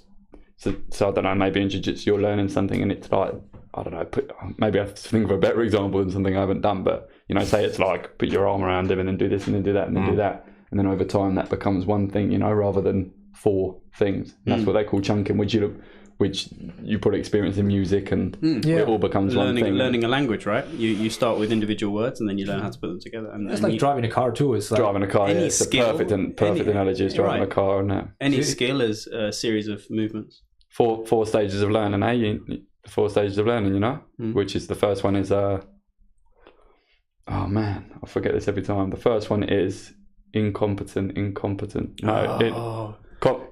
on. Incompetence. No, unconscious incompetence. That's it. Unconscious incompetence, where you don't know what you're doing wrong. You don't know what you don't know. And then after a while, you don't know what you don't know, yeah. And then after a while, you get to conscious incompetence, where you know what you're doing wrong, but you can't do it right, but you're trying. And obviously there's nuance to this, isn't there? There's stages in between, but it's a nice 4 easy things to think of. So you've got unconscious incompetence, and then conscious incompetence, and then eventually you're at conscious competence, where you're doing it right, but you have to think about what you're doing. okay. Is that number 3? Number 3. Conscious competence. Yeah, and then number 4 is unconscious competence, where you're doing it correctly, but you're not even thinking about it. I just think that's a nice 4 thing. Which when you're learning something, it's nice to think of those kind of things like where am I and Right. Where are you, Sal, at jiu-jitsu? I am very aware that I'm very incompetent. So that's So conscious incompetence. Stage 2, that's good. Hey. It's nearly halfway. I would be worse if I would be one of those guys. I think was it just a few weeks ago? I read this study. I couldn't recall where I read it and why and how, but it was about that actually some people are very ignorant about the incompetence. They're so ignorant about it that they can't even see that they are ignorant Of about course. something. You don't know what you don't And know. I think these are people, because I was just thinking about it while you were mentioning those 4 stages, that will never get to the next stage because they will never admit or even they're not even capable of recognizing that they're ignorant about something. Right. And even if well, when you talk about growth mindset, that's the antithesis of what you're talking about there, isn't it? That's the opposite. A growth mindset would, say I can't do this, I can't do that, and work on it rather than just. But it's even being open. Like if you're fortunate enough to find somebody and be in a position to find out more about it, it's very important that your mind's as open as possible to learning as much as possible. Yeah, you always have to think about the possibility that you don't know shit. Jack shit, you know. You should just accept it. You know nothing. You know. Yeah, you're very ignorant in most things. 99% of things in life, you're absolutely ignorant, and the 1% you know something. You know. One of Jordan Peterson. Yeah. Look. You've got his book, 12 Rules for Life, my man. Yeah, I've got that book at home as well. Very nice. Just behind me. So I don't know which rule it is. So we don't have to pull it up, Jamie. We can actually see a physical book, like a very old fashioned. It's a real book, you know. Which rule is? Can I have a look? Does it assume everyone you're talking to? Other books are available. My cat destroyed the cover a bit, so. Well, obviously a Nazi shill. Of course, yeah. The cat. Or a communist shill. James, may you read the rule in your best Jordan Peterson impression, please? Of course. So it just reminded me of this rule, which is rule number 9. In no particular order. It's not the 9th most important. They're all important. This is in my Jordan Peterson voice. Assume that the person you are listening to might know something you don't. Wait a second. That's a very there it is. But that's a very important place to start in any conversation, isn't it?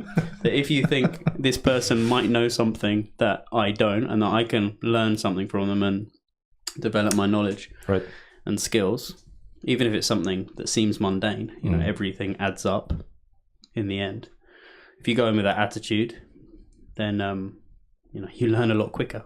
It sounds simple, but it's very difficult to do, because often I think we go into a conversation, say you programmed already what you're going to say, right, and then listening becomes. I went to some very good teacher training sessions about listening properly. I'm still working on it, of course. I'm definitely not a guru, but it was this guy called yet. But he's saying often what you're doing when you're listening is you're preparing your next speech. So the other person's speaking is not even that relevant. You're just waiting for them to stop. And it's background noise, and then it's your turn. Whereas really listening is extremely difficult, because what you're doing is engaging with the ideas, and the questions that you ask are actually more to do with the other person than. It's really hard though. I mean, very difficult. For me, it's very hard as well. Like I'm horrible actually in that. Like I mean, in a way, maybe it has to do with the fact I come from a background, like most of my family is Sicilian, and you kind of have to make a stand in the family and to get your voice heard. Right. And somehow it doesn't, facts very often don't matter, you just have to be louder and quicker. And so kind of the listening part is not part of the conversation. There's no conversation. It's basically who shouts louder than the other one very often. You're waiting to speak. I totally love my family, just to be clear, but it's just sometimes other families are available.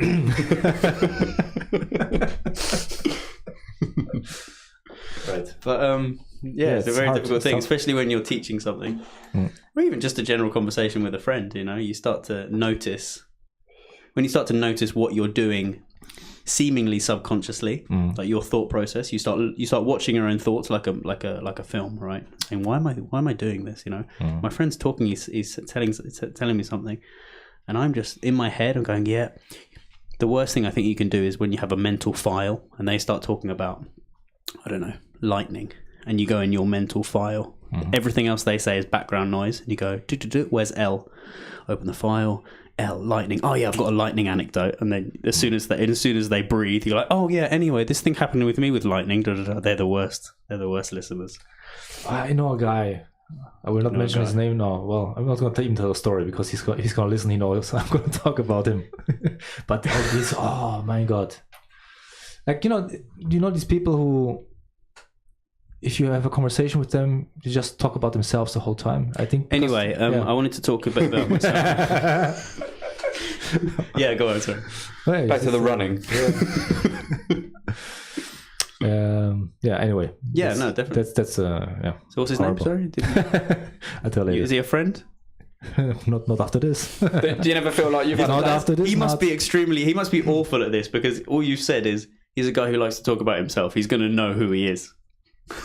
So he must be an extreme case. I'll introduce you one day. Do you never have a day like that? Do you never walk away from a conversation or a day out and you think, oh, I was a bit self-absorbed today? Do you never get... Oh, always. Yeah, you Like you walk feel away of and yourself that you yeah, were- I think, oh, maybe I went on about myself a bit too much then. I have them days. Of course. Yeah, a lot of the time.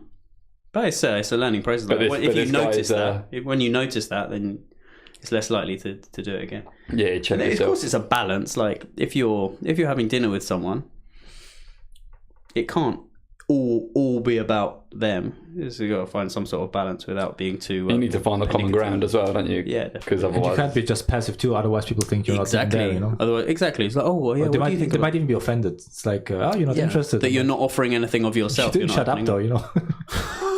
God. But your friend is always self-absorbed, is he? More often than normal. Ah, yeah, totally. Yeah. The one for, I mean, I won't mention a name either, but a person I know, does the mental filing You cabinet. remind me of a girl that I... The mental filing cabinet, where it's like, if we're talking about eggs, Reopen. there's an anecdote for eggs, right? And it's got nothing to do with what you're talking about, Right. but it's a personal anecdote. And you hear that, you hang out with this person for a couple of years, and you hear the egg story like 3 times when eggs get mentioned. Oh, You know, this, I'm not sure if it's the right phrase, but there's a good phrase that says, if you've been to Tenerife, they've been to 11 Reef. There's a game of one-upmanship. One-upmanship. Yeah. I like that one, man. Yeah. Was it If you've been Tenerife, he's been 11 Reef. Yeah. Idea ping pong. Yeah. So what do you think of this book, Sal? Did you enjoy it? I enjoyed it, yeah. 12 Rules for Life. No, it's a great book. We're not getting paid for this, so no. Did you read? Yeah, you read all of it. You read it. I read it all, yeah. Did you read it? I I have to ask. I just bought him for third of a book type I just man, bought him you know? for the podcast to put him in the shelf, you know. Oh, it's funny you mentioned that. Have you got oh, is that The God Delusion by Richard Dawkins? Oh, look at that. It's on the shelf. It's good to have a bit of both there. That's a balanced mind, isn't it? We've got Delusion and Jordan Peterson. The Delusion and Jordan Peterson. Oh yeah, no, totally. No, I mean, Jordan Peterson, he It's a good range. tends to be exactly, yeah. I mean, he tends to be more on the religious side, or at least he views things It's funny through how a historical lens. I love his take on Christianity. I love his view on it. do you? Yeah, Yeah. no. I mean, I was raised Christian, but I'm not religious at all anymore. I moved to Rome to become not religious, you know. Yeah, it's the best place for it. But no, I enjoyed both books. I enjoy all kinds of views or philosophical ideas. I mean, I'm not the greatest philosopher myself. I enjoy reading them. I can't come up with that stuff. Wow. I don't have the brains for that. But No, I mean Dawkins and Peterson on the same shelf. Like that shows that you're willing to An hear open different mind. ideas. Doesn't Oh, it? yeah, Yeah, that's an totally. open-minded shelf. oh yeah, It's an open-minded shelf. Word on shelf. on my shelf they're both friends.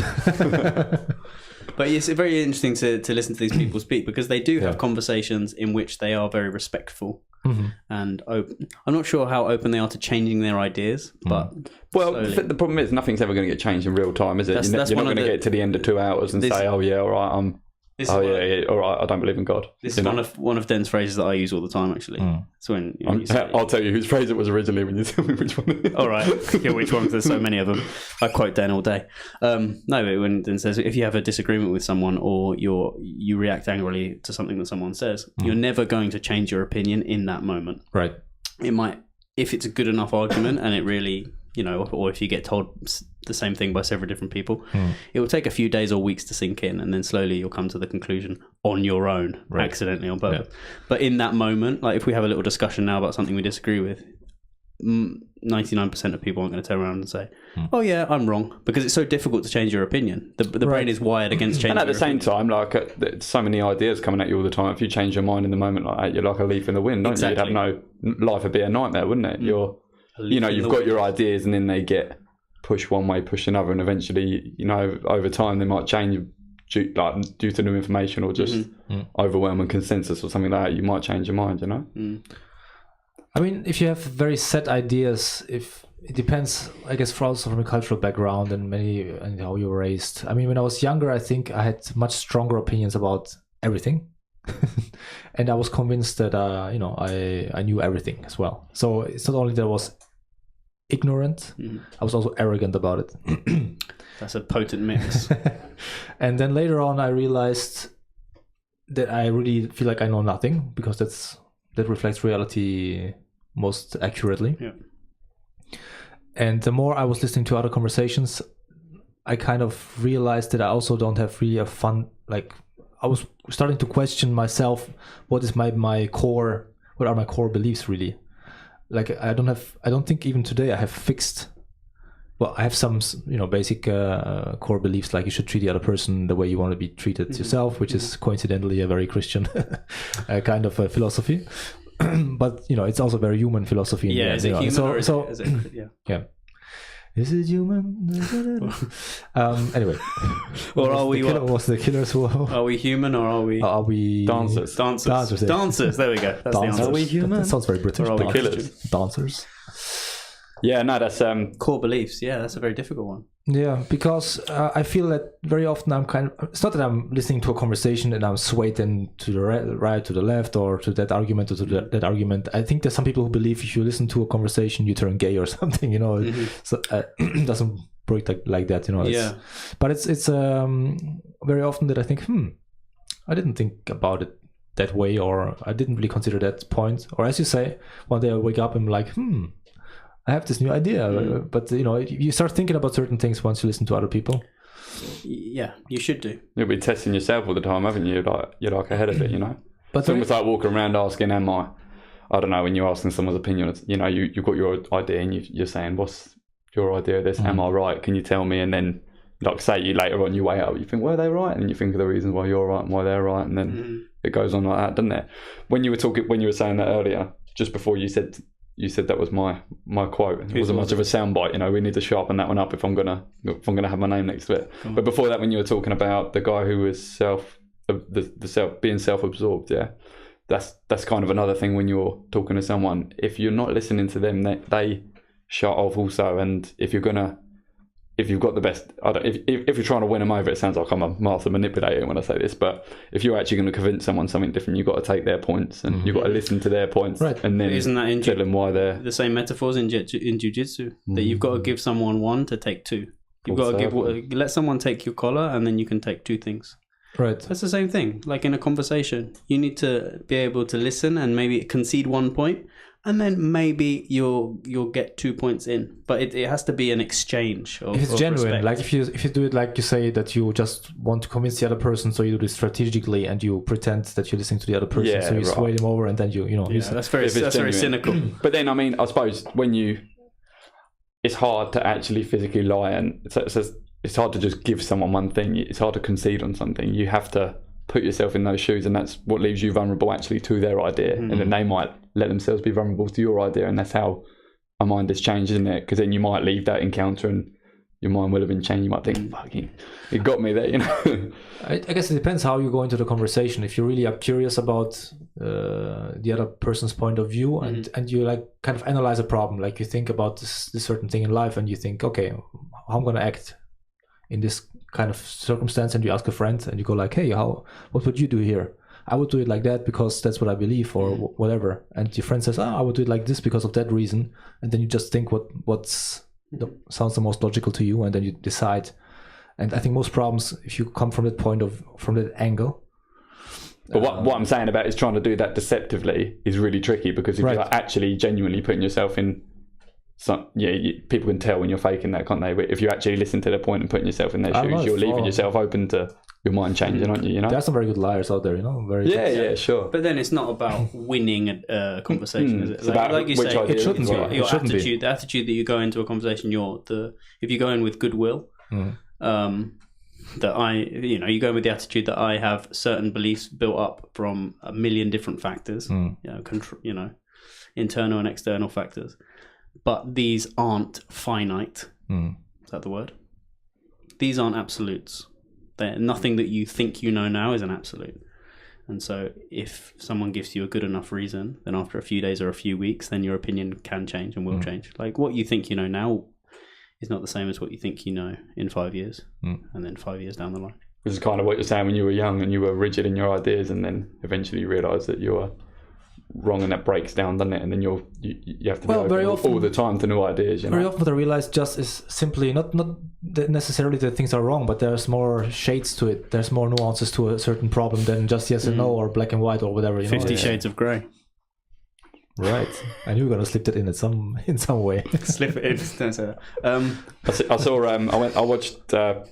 Oh man, go with the giggles. Can't concentrate now. I need a toilet. I watched 50 Shades of Grey, Cruelly Cineworld. I'm joking. I watched Jordan Peterson and Sam Harris in Dublin. Live, right? In Dublin, eh? I wanted to go, but what the hell? I had a spare ticket. You could have come, man. If only we'd didn't know. The third conditional, if only. But the reason I bring it up is because what we're talking about now, they did a good thing at the beginning, what they call steel man in each. Douglas Murray was the mediator. Do you know Douglas Jamie Murray? Now. Pull that sucker up. Pull that sucker up. Fist from your face. I get a bit loud now and then. I can hear myself in the headphones. You know, I get excited and shout. Shouting. So this good. Do you know Douglas Murray? You heard of Douglas Murray? Yeah. So he it's Irish, no? No, he's British. It's British. Real British. He's got a real nice British accent. Yeah. I know, right? He's British. He's go for Brexit and all this stuff. Yeah. He's commentator and all that sort of thing. Yeah. He was the mediator, but they were quite. They kept emphasising that he wasn't a mediator. He was like a third guest, but he sort of was a mediator. But anyway, he kind of. Actually, do you know what? It wasn't even the one I watched. It was one I watched on YouTube. It was Brett Weinstein who did this. Oh, okay. He asked them first to steel man one another's idea, which meant so Sam had to tell Jordan argue his from the position, other's point of view, basically. Yeah, in his words, and then Jordan could kind of interject and tell him what, whether he was saying it correctly, and that's how they start, and vice versa. Peterson had to steel man Sam's outlook on it, and it was a really good way to start the debate because it showed that you'd taken in each other's right.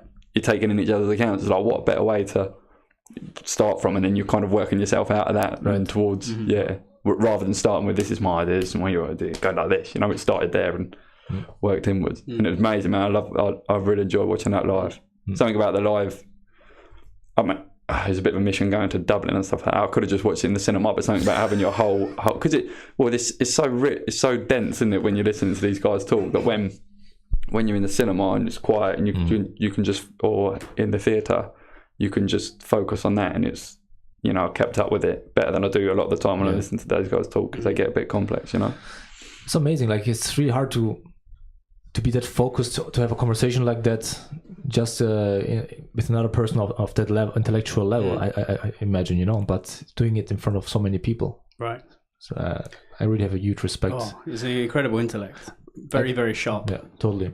Like, for example, playing, I told this also a friend of mine recently, I have no problems being on stage with the guitar, for example, and singing, and I have my program or whatever. But when I have to talk freely in front of people, it changes. You get very self-aware, So isn't that kind strange? of focusing out, blurring out all the people, and then having like razor-sharp conversations must be very energy consuming. Yeah. A guy I used to work for, he had a bad stutter, socially.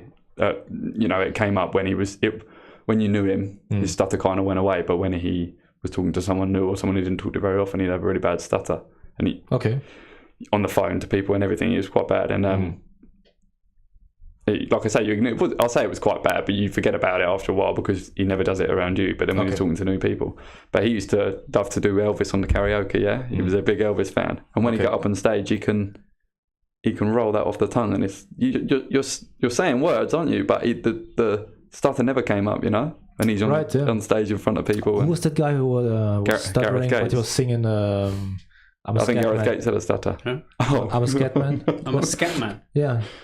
Like, I'm a scat man. Right. Didn't he have a natural stutter? And but when he was singing, he possibly it's happened a few times. Like Dan just said, this guy that got famous on X Factor, and he with very, very, very bad, very, very bad stutter. and he started singing. It was absolutely perfect. Wow. James was doing an impression of a stutter there for those. I was not mocking, or I was not mocking him. I was Strange how the brain works. Yeah, incredible. Yeah. I was just thinking about opinions, and somebody told me something really cool. Like how sorry to jump back, but the opinions that you hold, like when you start listening to yourself speak. This is a Jordan Peterson idea, but somebody else, a friend of mine, mentioned it the other day. So when you start listening to yourself speak, you can feel what you believe. Like if you say something, if you give an opinion, and you really are conscious of your physiology at that moment, if you really believe it, it feels like you're pulling your being is sort of pulled together, everything's sort of in sync. Whereas if you're saying something which might be socially acceptable or might be what's expected of you in that moment, but it's not really what you believe, then you start noticing yourself and how you feel when you say these things. It feels like you're sort of pulling yourself very gently apart, like you've something that's sewed, and you're very gently sort of pulling it apart and breaking it. So if you start saying things and start noticing how you feel about what you say, then that's a way that you can gauge. I suppose you must be very really self-aware of yourself, because a lot of the things that you think you believe are just programs.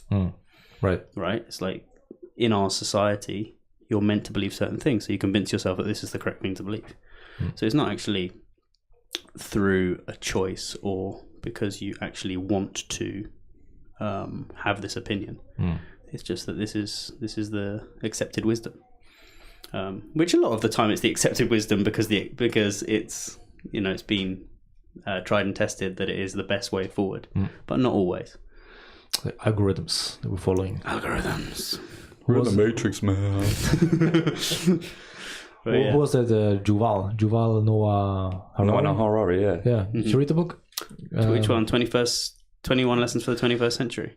Yeah, I think I read all 3 of his books recently. I read that one recently. I think the first one was Homo Sapiens. The second one was Homo Deus. And then the third one is 21 lessons. 23, 20, I don't know. 21 Lessons for the 21st Century. Some lessons for some century. There's going to be a sequel in a few years called 22 Lessons for the 22nd Century. I can't wait for that one.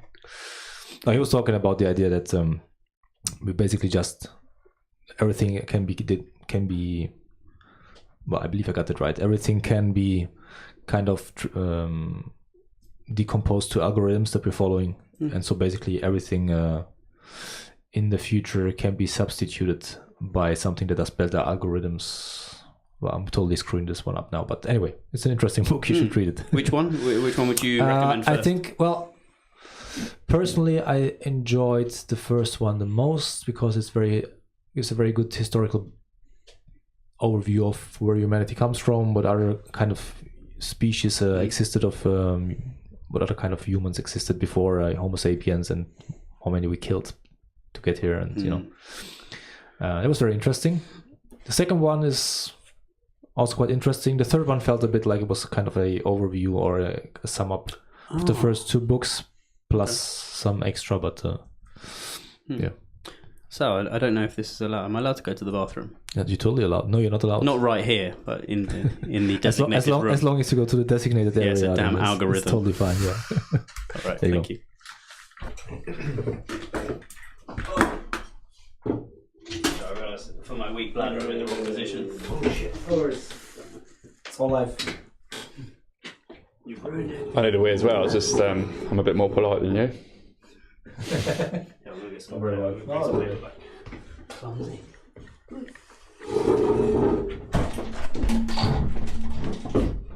All right, we're throwing over bottles here.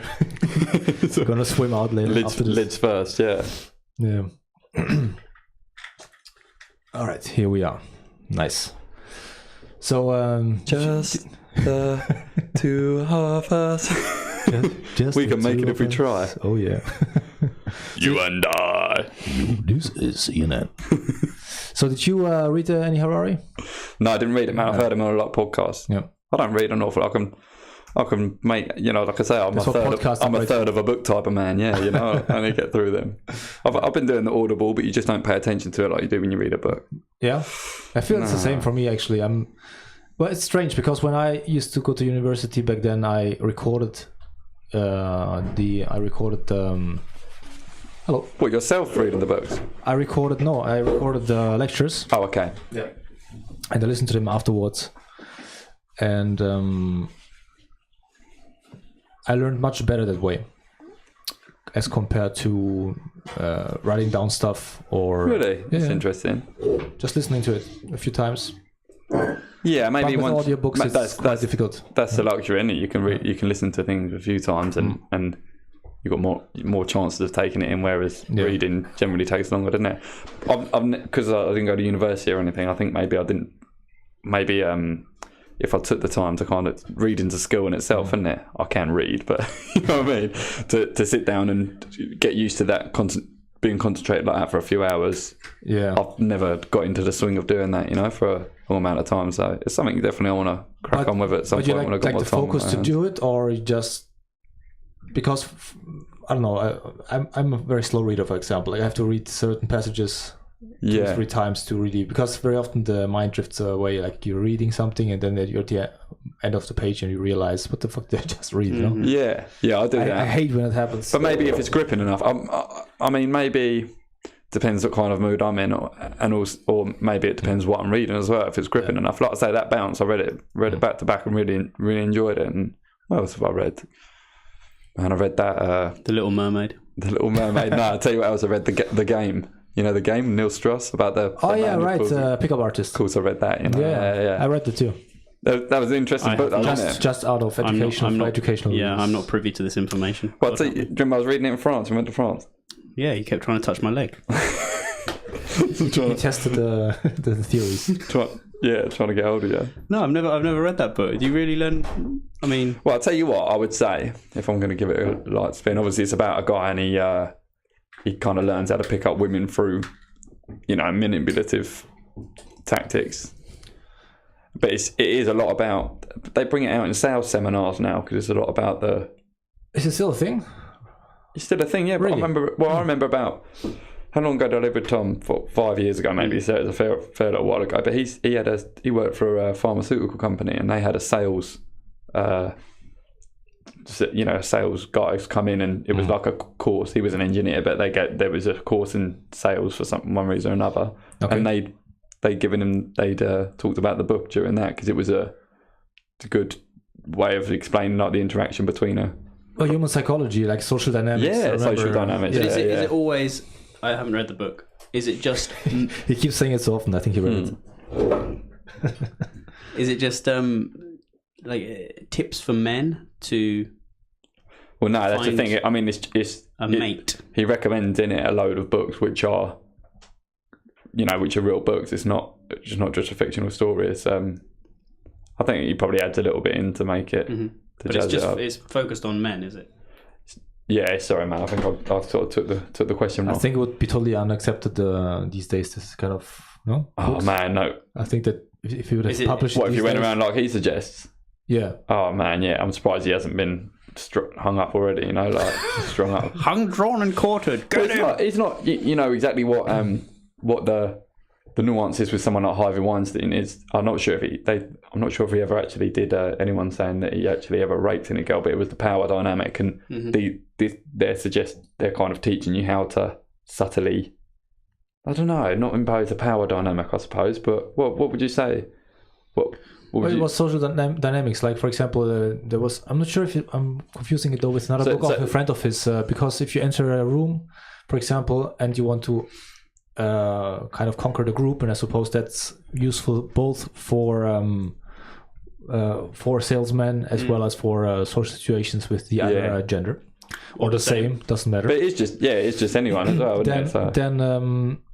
Then uses social dynamics to kind of engineer your way into the group. So what you would do is to just talk to the first person in the group, no matter who it is. If the first person that stands next to you, basically. So you kind of don't overthink it. It's like the 3-second rule.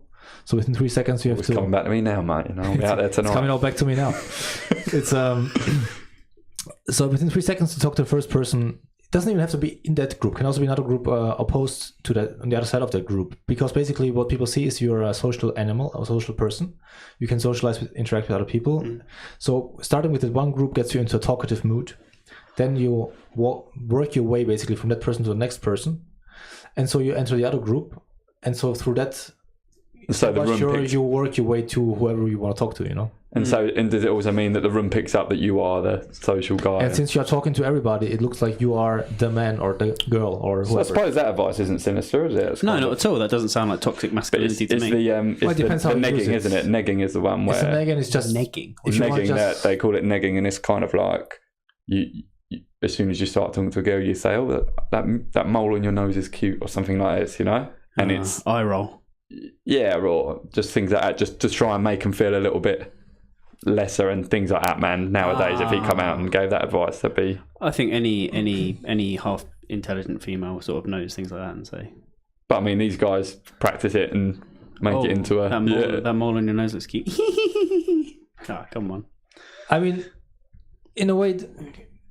If you think about it, the way it's intended, I'm not sure if it was the game though or another book that a friend of his wrote after that, which was very specific and very explicit about its intentions. I mean, those books I think today would be considered completely unacceptable. Oh yeah, and thinking about it, they are horrible. I think if he released a game now, he'd definitely be in trouble, wouldn't he? I mean, who are the people who read those books, you know? I mean, I was a nerd back then. Joshua Dennison. Me and you,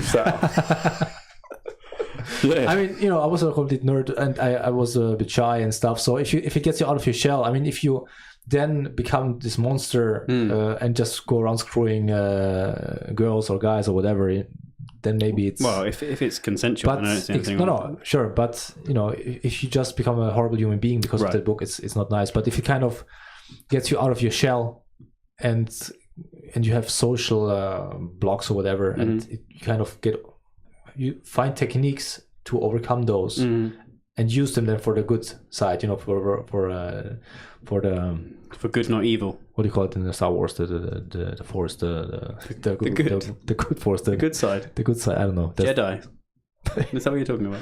Yeah, no, that's the name. I don't know. I can't remember. Yeah. Mole on your nose, you do. Dan's going to translate now. That mole on your nose looks nice into Italian. That'll be all I hear. That'll be all I hear for the rest of the weekend. I haven't got a mole on my nose. Oh no, I'm. Yeah, no, definitely. If you went around copying their stuff verbatim, but the whole dynamic is what they're trying to teach you is the way to be, you know. So you're meant to come home with your own stuff, you know. And that actually goes on about how people do start copying him, and it becomes a problem because all the girls on the Vegas Strip where they're all operating has been like there's a load of clones going around saying the same cheesy lines and everything, you know. Right. I don't know. Yeah, man, without a doubt, it's an interesting read, though, isn't it? And it's. I think it gave it kind of developed an interest in like psychology and stuff for me. I don't think I'd really read anything before that, you know. But yeah, and it got me reading anyway. There were girls in the book, that's why. You know? Huh? There were girls in the book. So. Girls. Yeah. Oh, I'm sure there's some interesting ideas that you can. It's like any ideas that you can adapt them to any situation. So if your motives are in air quotes sinister, then I'm sure you can find find a ways to adapt them. And on the other hand, if you just want to make new friends in a social situation that you might not be comfortable normally, then you can use them in that way. But the book itself is not good or bad, you know. You can't burn the book. So it's just about how you use it. They tried it. That was not good. James is reading Gulag Archipelago. Yeah, Jordan Peterson told me to. Did you? The Gulag Archipelago by Alexander Solzhenitsyn. What was it called? I thought of it because the quote you sent me the other day about the line between good and evil. Oh man, this is a big one.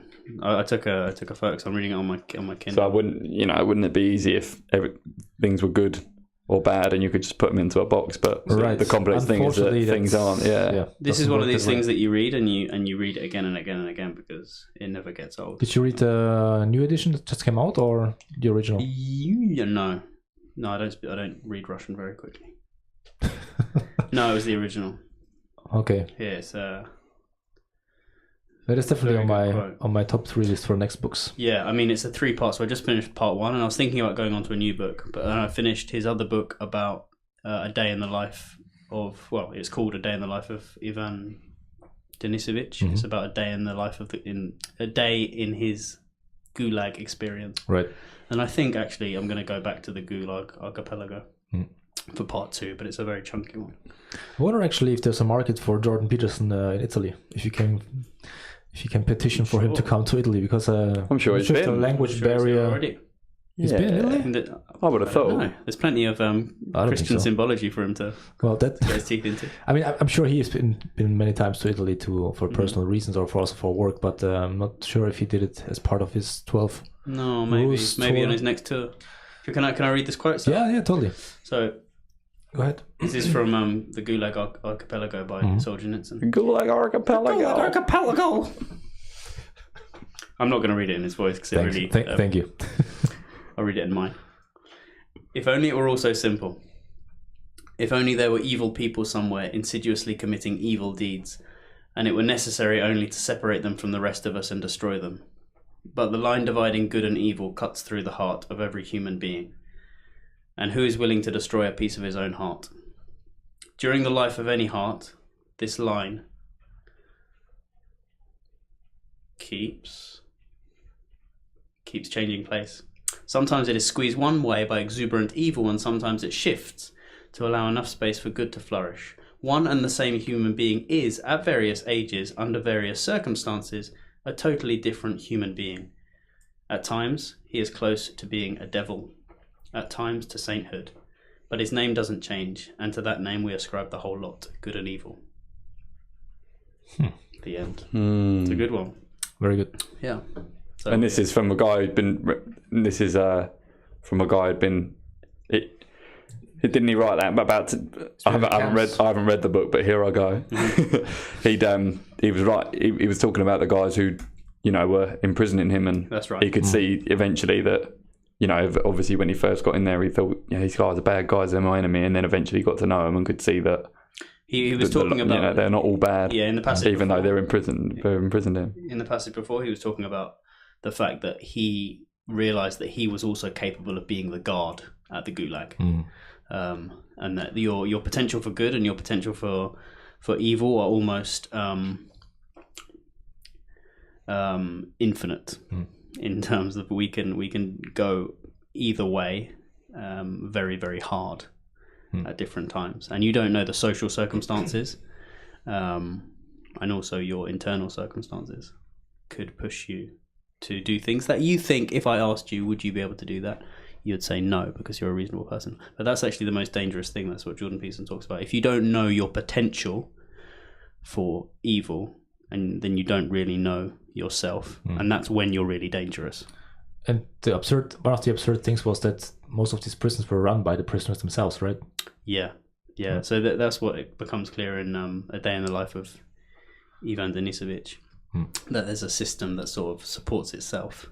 You have a few sort of managers floating around, but a lot of the prisoners will become foremen, foremen on the works, and will become the camp leaders, and the sort of the ecosystem, the hierarchy comes from the core of prisoners. Yeah, it's a great book. It's quite a quick read as well, but you try and imagine it, and it seems like fiction. And if you just try and put yourself in that situation, I think that's a problem with most of our recent history. It seems so far away. Like it seems like things have always been the way they are now. I suppose that generation's sort of isn't so much around to tell the tale now, is it? Because you've had our grandparents kind of touch the back end of it, didn't they? I think my granddad lived in India for a bit. At the end of the Second World War. Would that be right? So and then, our parents obviously, that they kind of, I don't know, their parents went through it, so maybe they're touched by it. And then when it gets to us, it's like nearly forgotten about it. Everything's rosy and yeah, like you say, it was really only how many years ago? 80 years ago? Well, in the 50s, and the 60s. I think Solzhenitsyn was in the Gulag in the 40s and 50s. So yeah, really 70, 80 years ago. Oh, it's still very possible. It's still you just can't imagine it because our day-to-day problems are so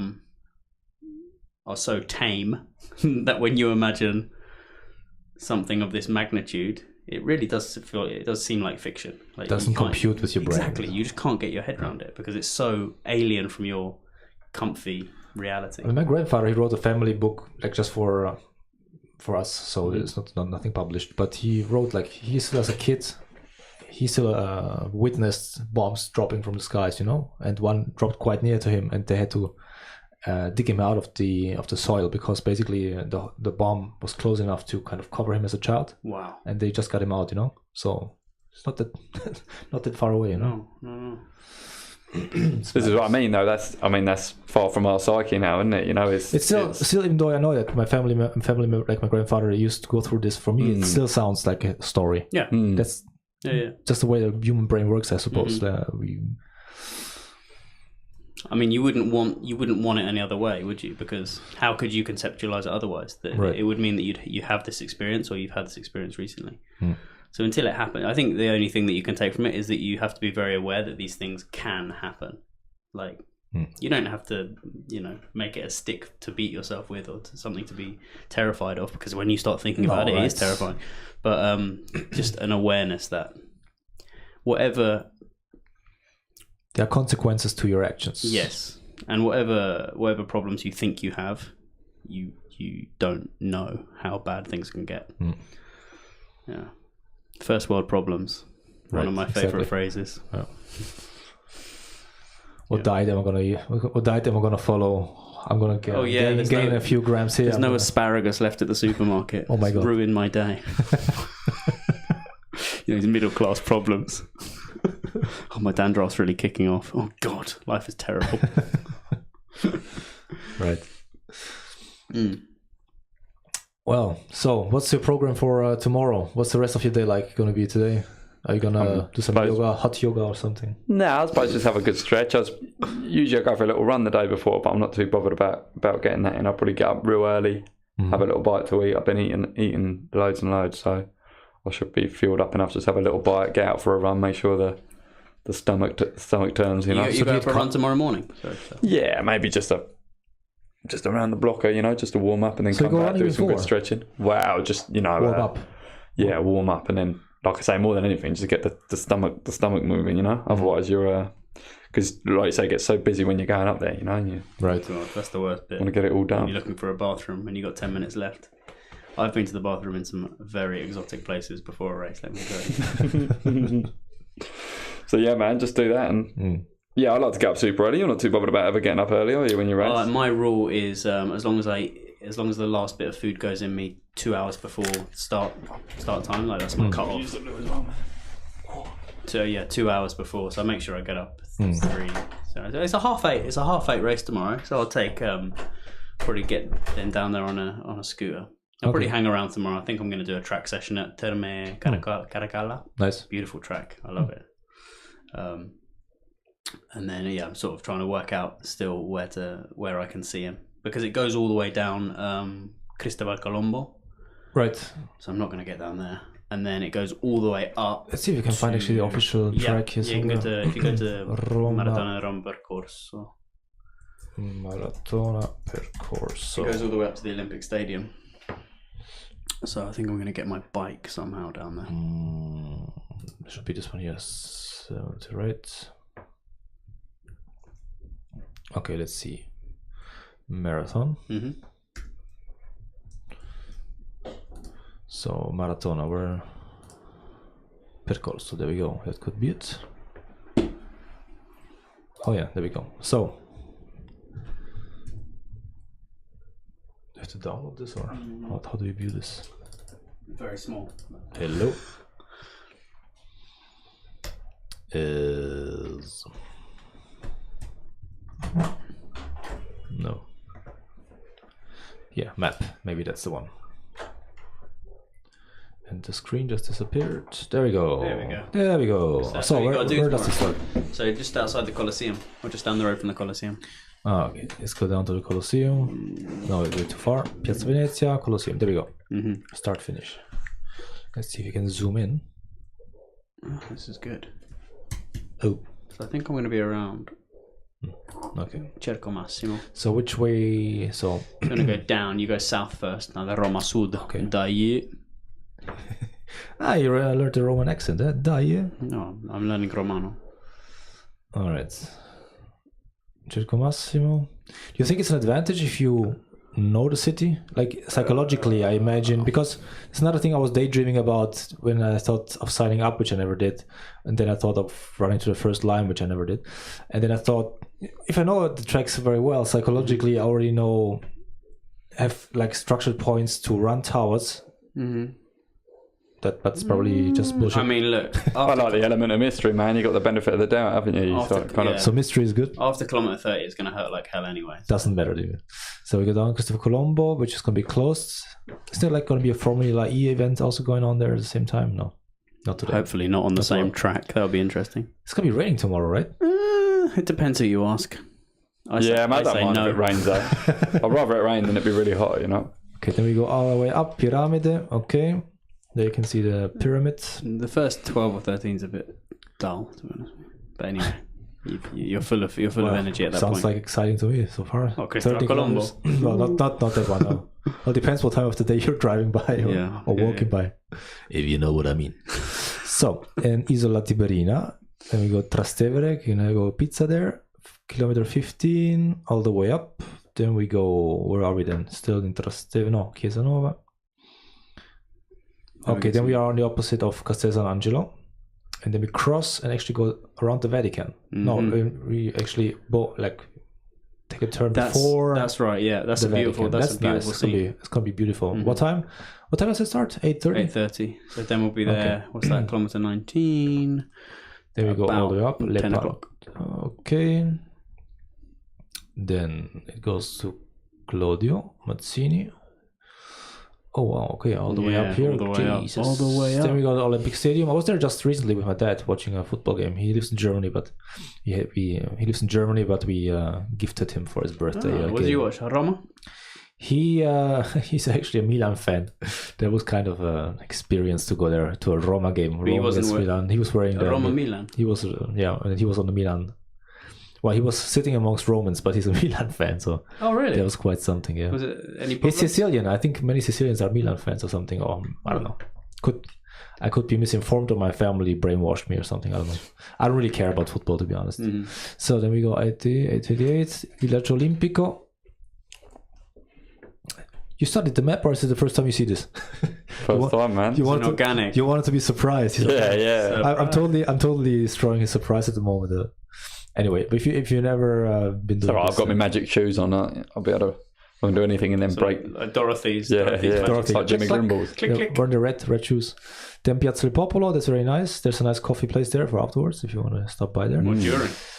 And okay, then we go in Largo del Tritone, which is always closed for traffic, which sucks if you have a car. And then you go down to kilometer 38, Piazza Navona. Beautiful. They shot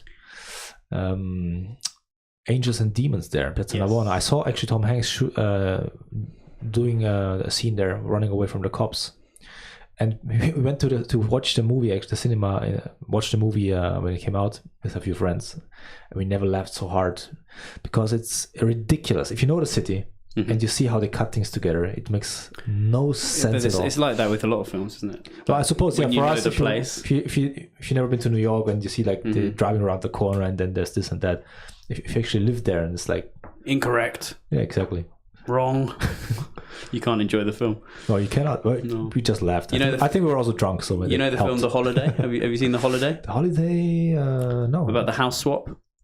No. Oh, no. Well, so the spoiler alert? Yeah, the spoiler alert. The little English village is where my granddad lives. Okay. And so, when you realise that Cameron Diaz is running, a full mile in heels, because the scenes are cut together. They're like, oh, I know this path. Right. Scene. I know this path. She's running in the opposite direction. It's a mile away. Incredible. Yeah, you can't enjoy the film. It's better to watch films in places you don't know. Right. Totally. All right. So, tomorrow you said you're gonna So what do you eat before carbs or? Yeah, I don't know, man. I haven't quite It's mastered it really is organic. I've got a lot to learn from Dan. I get can't- much too stressed before I race. couldn't It's give very a No, I rat's must say, ass. I definitely don't have the Dr. Gurat. I definitely don't learn the I haven't mastered the eating before, you know. Yeah, I mean, what we have done in the past is really stuffed ourselves the day before, and we learned that that's a bad idea Before because they say carb load. But someone was telling me the other day that if anything before 18 hours is after, 18 hours before the race, anything you eat after that is not going to convert to glycogen, was it? glycogen. Yeah, Yeah. So It's like your energy store. So basically, it's not going to make any difference if you're eating carb. I think you're better to eat. Probably not better to not starve yourself in between those times. But all those carbs aren't going to convert into glycogen before the race. So you need to do your carb loading kind of Friday, Saturday morning, and then relax on the eating, which is probably a better idea because you don't want. Because the thing is, you're used to eating healthy, and then also in the build up you're not running as much, and then you stuff your face, and then you get to the line, you feel a bit. Whoa. But what do you stuff it with? I mean, I suppose you're not eating Indian food or something. well, you did do that once, didn't you, Dan, in Paris Marathon? Was that Indian the night before? If you're not used to it, you get diarrhea or something. I don't know. Is that what happened? No? Did it happen? No, with the curry. Oh man, curry? yeah, basically, yeah, you get the stomach. The stomach can when you run, Because my girlfriend made some Indian food, but if you're not used to it, I totally offer you. I But think I'll be all right, man. I think I'll be all right. It'll be But it's too fine. hot. wanna try some? Stuff them with chilies. Yeah. Watch him roll. I don't really get that. No, it's just anything. It's just eating anything. Just it tends to flip and churn up your stomach like when you get out and running. The nerves. I don't think it's nerves. I get it. You get it now and then. Like something about the running. I don't know. It shakes you up. Well, literally. So you're bouncing up. Yeah, maybe that's what it is. I've looked it up before. See if there's any remedies. But you just got to kind of not eat too close, and otherwise you have to pull over during the race. what about the cramps? Cramps. Yeah. Don't you get cramps when you eat too close to the race? Like that's a massive problem I have when I go running. Really? If I eat shortly before going out, I got a 2 hour cramp rule. up. Yeah. Yeah, 2 hours. yeah, I process. think But so. everyone's got their own time, but 2 to 3 hours is generally considered. Yeah, you don't want to eat just before. Ooh. No. Very bad. No. Yeah, no, I think I don't eat just before the race or anything like that. Yeah, I think 2 hours is about right. I think I'm just used to not eating. I don't even want to eat before now. I don't even get the. If I know I'm going for a run later on, I don't. You have lunch and then you realise it's cut off eating time until after. Or if you do eat, I suppose you can eat something maybe a little bit light before, apple or something. Yeah, man. So yeah, I'll just do a good stretch, get out there. What about sleep? How much sleep do you Nah. Pussy. Overrated. Yeah, I mean, don't know, man. How much difference does it make? Yeah, I suppose ideally I get 8 hours, but I'm not. I think the night before. I think it's important to rest during the week so you feel. Yeah. If you feel all right today, the night before, it's like if you have a night with less sleep, the day after is not usually the problem. It usually sort of backs up. I find anyway, 2 or 3 days later when it hits you. The night before a race, as long as you can get 6-7 hours in. I remember we did that when we did the Ironman. My sleep was terrible the night before, and I did really well on the day. I didn't feel. I think because you're running, you're so pumped full of Right, it's adrenaline. adrenaline that it's the sleep. It's not like when you're going to work and you feel you're doing the same thing you do every day, so you know how tired you are. You compare it every day almost, don't you? But when you're running the race, you're not gonna yawn. yeah, exactly, yeah. I get a bit of travel a lot. Like I don't sleep much. Like I don't need much sleep. Yeah. When I travel, when I'm abroad or something. Depends what you're doing. It really does. Like after 7 hours sleep, and if I'm doing a day's work that I'm not enjoying that much, it's incredible how tired I am. So I can have 4 or 5 hours and have an absolutely fantastic day after because I'm with the people I want to be with and doing something completely different or running a marathon. As you do. Something peculiar. I've had I do a row sometimes. Just on the row machine. Oh wow, okay. And at home. Yeah, I have one at home, and then I go to the gym as well sometimes, just for if I want to do like a full workout after. Because I do the plastering, I get a bad neck from work because the osteopath told me that I'll push all day. You need to make sure your back's nice and strong, otherwise you end up and it pulls on your neck. So you have to make sure your posture's correct, And so I do a lot of rowing and backstroke and just wide chin ups and things like that. But anyways, I always find on the rower I get I don't know, you just say I do it 2-3 times a week, yeah. And then just now and then you'll get, so say I do it 2-3 times a week and I get the same, I always keep my eye on that, been in the row machine. Mm-hmm. So you get the time and it says you're per 500 meters, and that's the one that fluctuates. You have to keep an eye on this one. Yeah. And I'll try and keep it at like, I haven't done this for ages, yeah. I've got slower on the rower, but try and keep it at 148 and that'll get you about an 18-minute row, yeah. So I'm conscious all the time of doing it, and like I said, I do it 2-3 times a week. And then every now and then, and often when I'm really tired and I've had a hard day and I'm fatigued, I get on there and something just happens, man, and you can go so much quicker than any other time. You just get a little magic day where you're just pulling it, and it feels almost easy. But for some reasons, when you're tired, I feel like your body it's in some sort of like survival mode or something like that. And I get it in the swimming pool as well, because I have the pool where I swim has a clock on the wall. And You're swimming too? yeah, I used to do more front crawl, but like I said, Jesus, that guy's... We've triathlon. had a We've been battle. triathletes before. Yeah, we did a 10K, didn't we? Swim north. Oh yeah, that's where James in held the the Thames. You swim too? James held the belts in there. Yeah, I swim. Yeah, I had H2O here in Pineto. Oh yeah, you live right next to it, yeah. Yeah, I like it. Like a good swim. It's just having time for everything, you know. Yeah.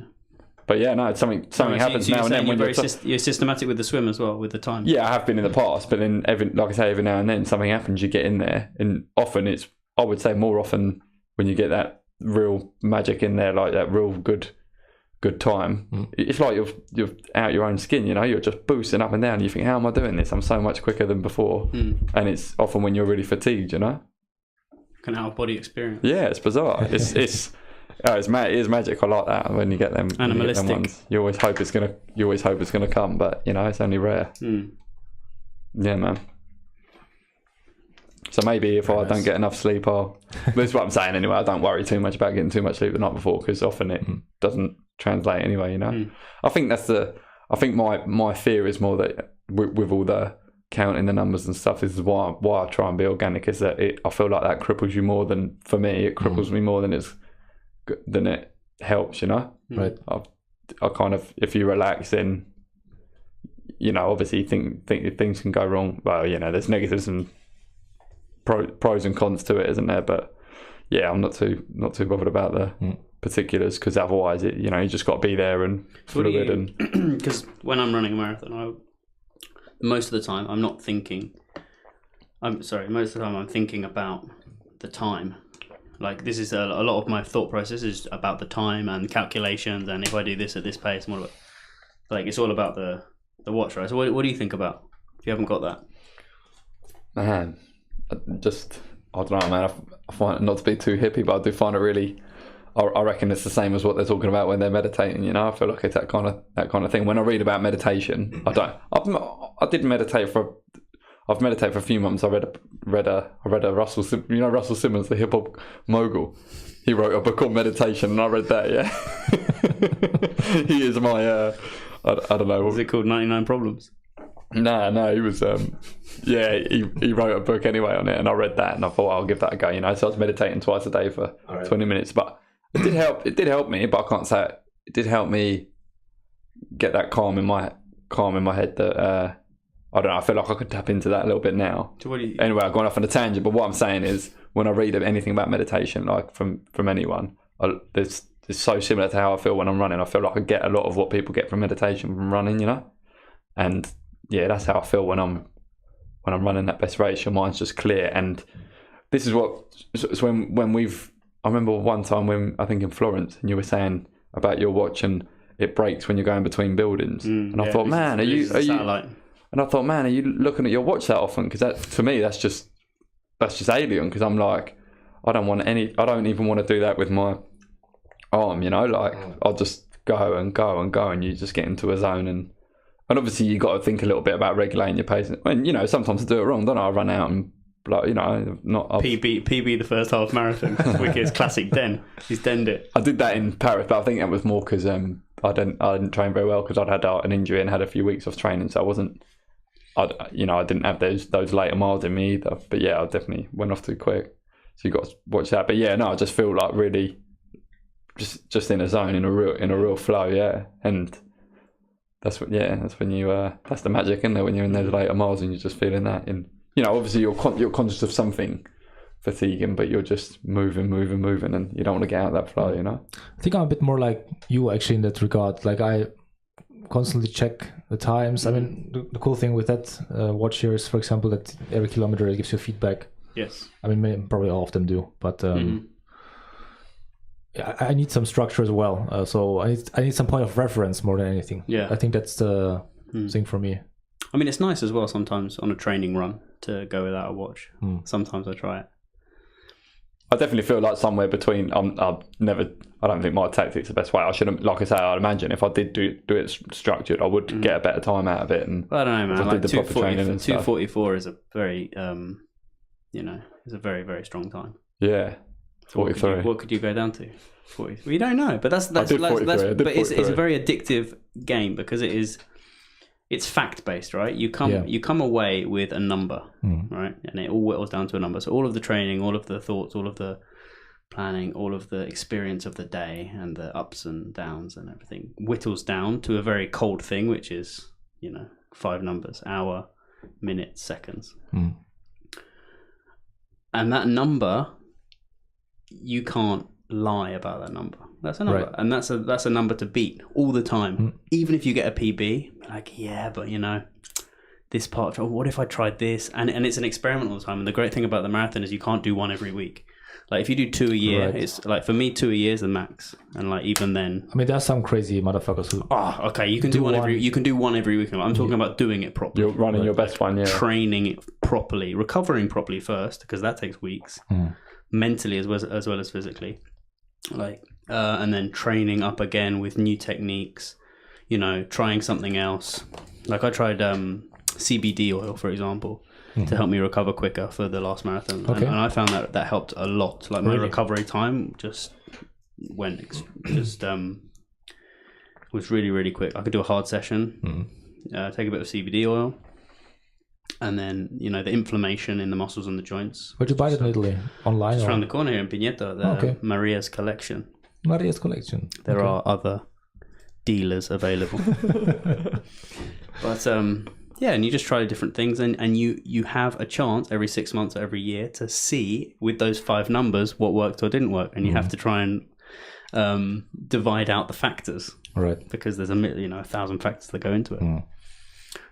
So that's what keeps you coming back. It's a very addictive thing because you always think you can do better than you did last time.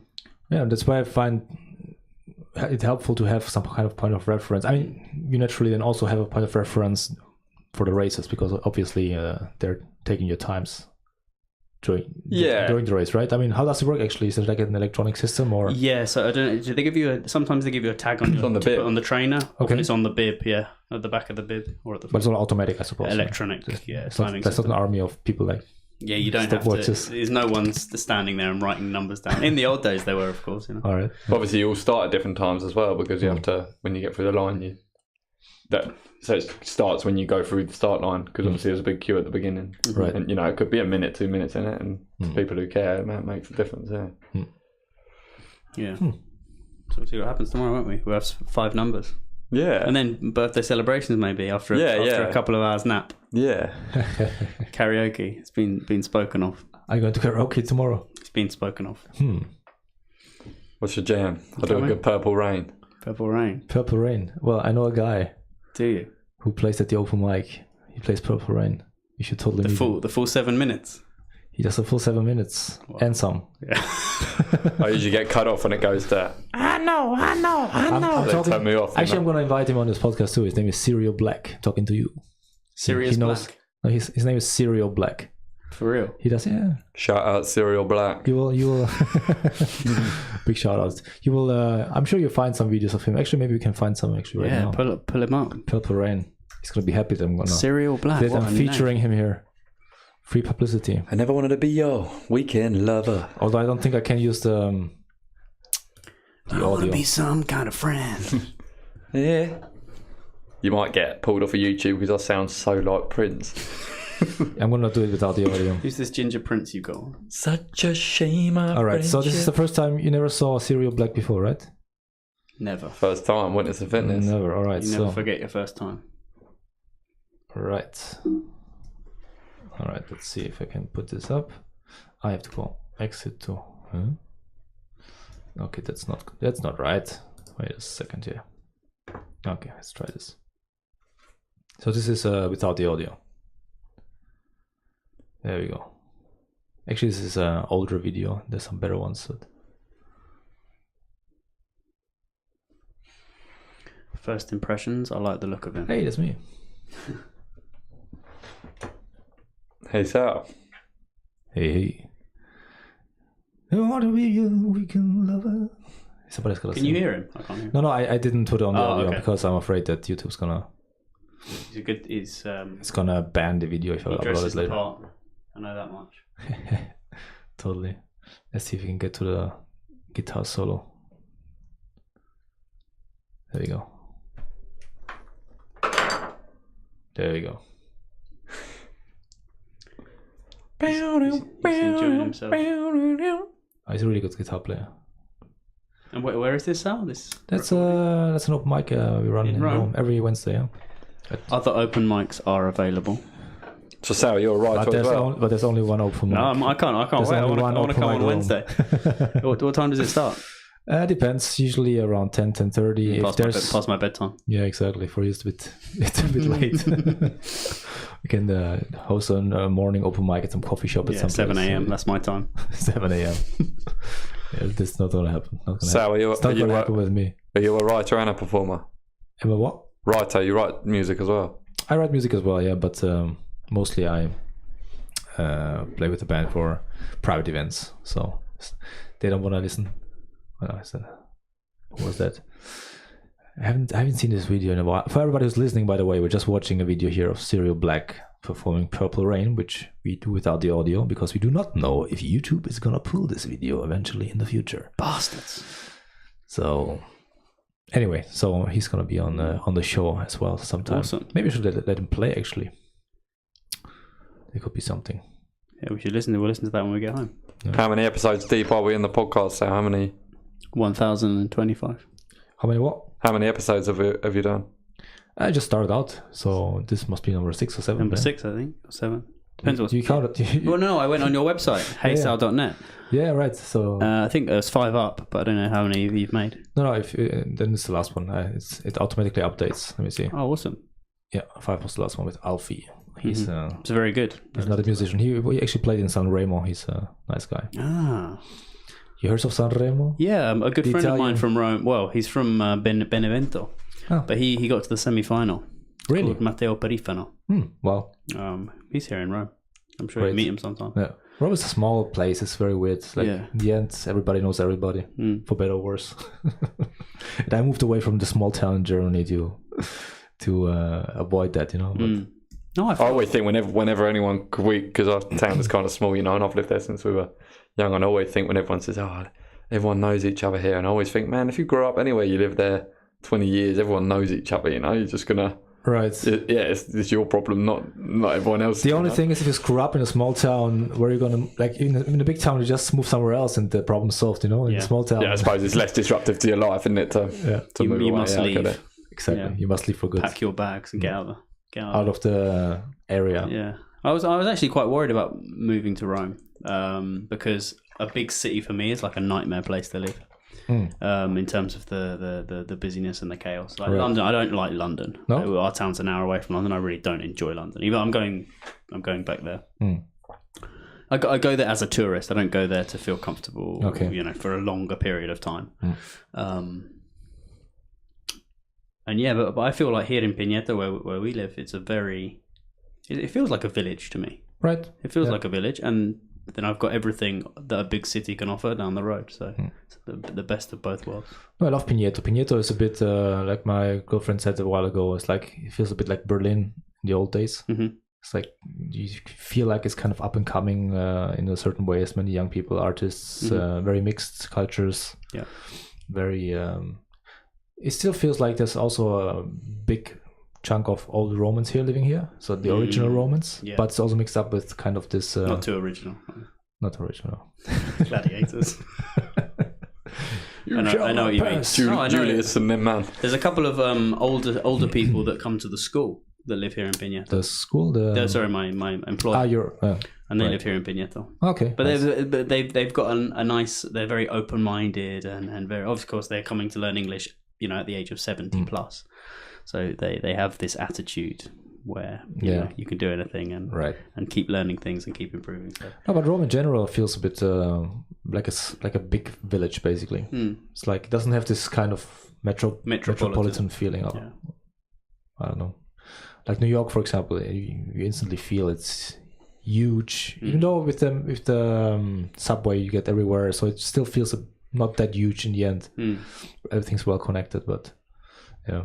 Oh man, I just noticed traveling around in that metro today. I mean, today must be really busy because of the marathon going on and stuff, and it's quiet compared to London. I don't know, man. When you're in London, the underground just feels it's dirty as well. You just feel like a sardine. Yeah, your nose getting blacker, Yeah, I'm not a huge. I mean, I love visiting London for a short time, but it has to be a short time. Whereas in Rome, I feel very, very happy here. No, Rome is a cool place. I mean, there's up and downs like every town. You can always focus on the bad things if you like to. Like there's people who always see the negative things. La monezza. And you can also fall into that trap yourself, Right, but, you have to choose. And also, if there are negatives, then what are you going to do about them? Like, what are you going to do about it? Well, there's some people who actually are proactive about it. Actually, I'm gonna invite somebody soon. I'm not saying it in that way, but I mean, if there is something you can do, then do it. Right. But if not, then focus on the positives. Yeah. Why complain about it and just make your life miserable and that of everyone else around you with your negative mood? That's right. Yeah, that's true.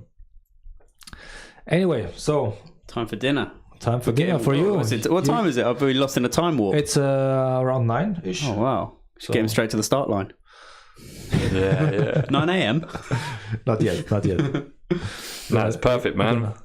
So, thank you, gentlemen, for being here. Really appreciate having us on, sir. Awesome. Because we've been listening to the podcast, right? This kind of you're my friend who listens to podcasts, and obviously you've got a few people, and you say you listen to this podcast, and James said, "Do you want to come on a podcast this week?" And I said, "Man, this is a dream come true, man. I've always wanted to be on a podcast, first of many, hopefully." And I hope it's I hope so too, yeah. And if you're ever in England, I'll ring you up. Maybe I'll have a setup by then, and you can swing by. Yeah, totally. I'd love to. Yeah, lovely to meet you. It's been a privilege. I'm just down the road, Sal, so anytime you want me on, I'll be like Joey Diaz. Now I know where you live. Do 3 or 4 a year. It's been very cool. Thanks for the conversation. Thank you so much. Good luck tomorrow. All right. Thanks, man. And I'll let you know how I get on. Thank you, guys. Cool. Cheers, Sal. Cheers. It's a wrap.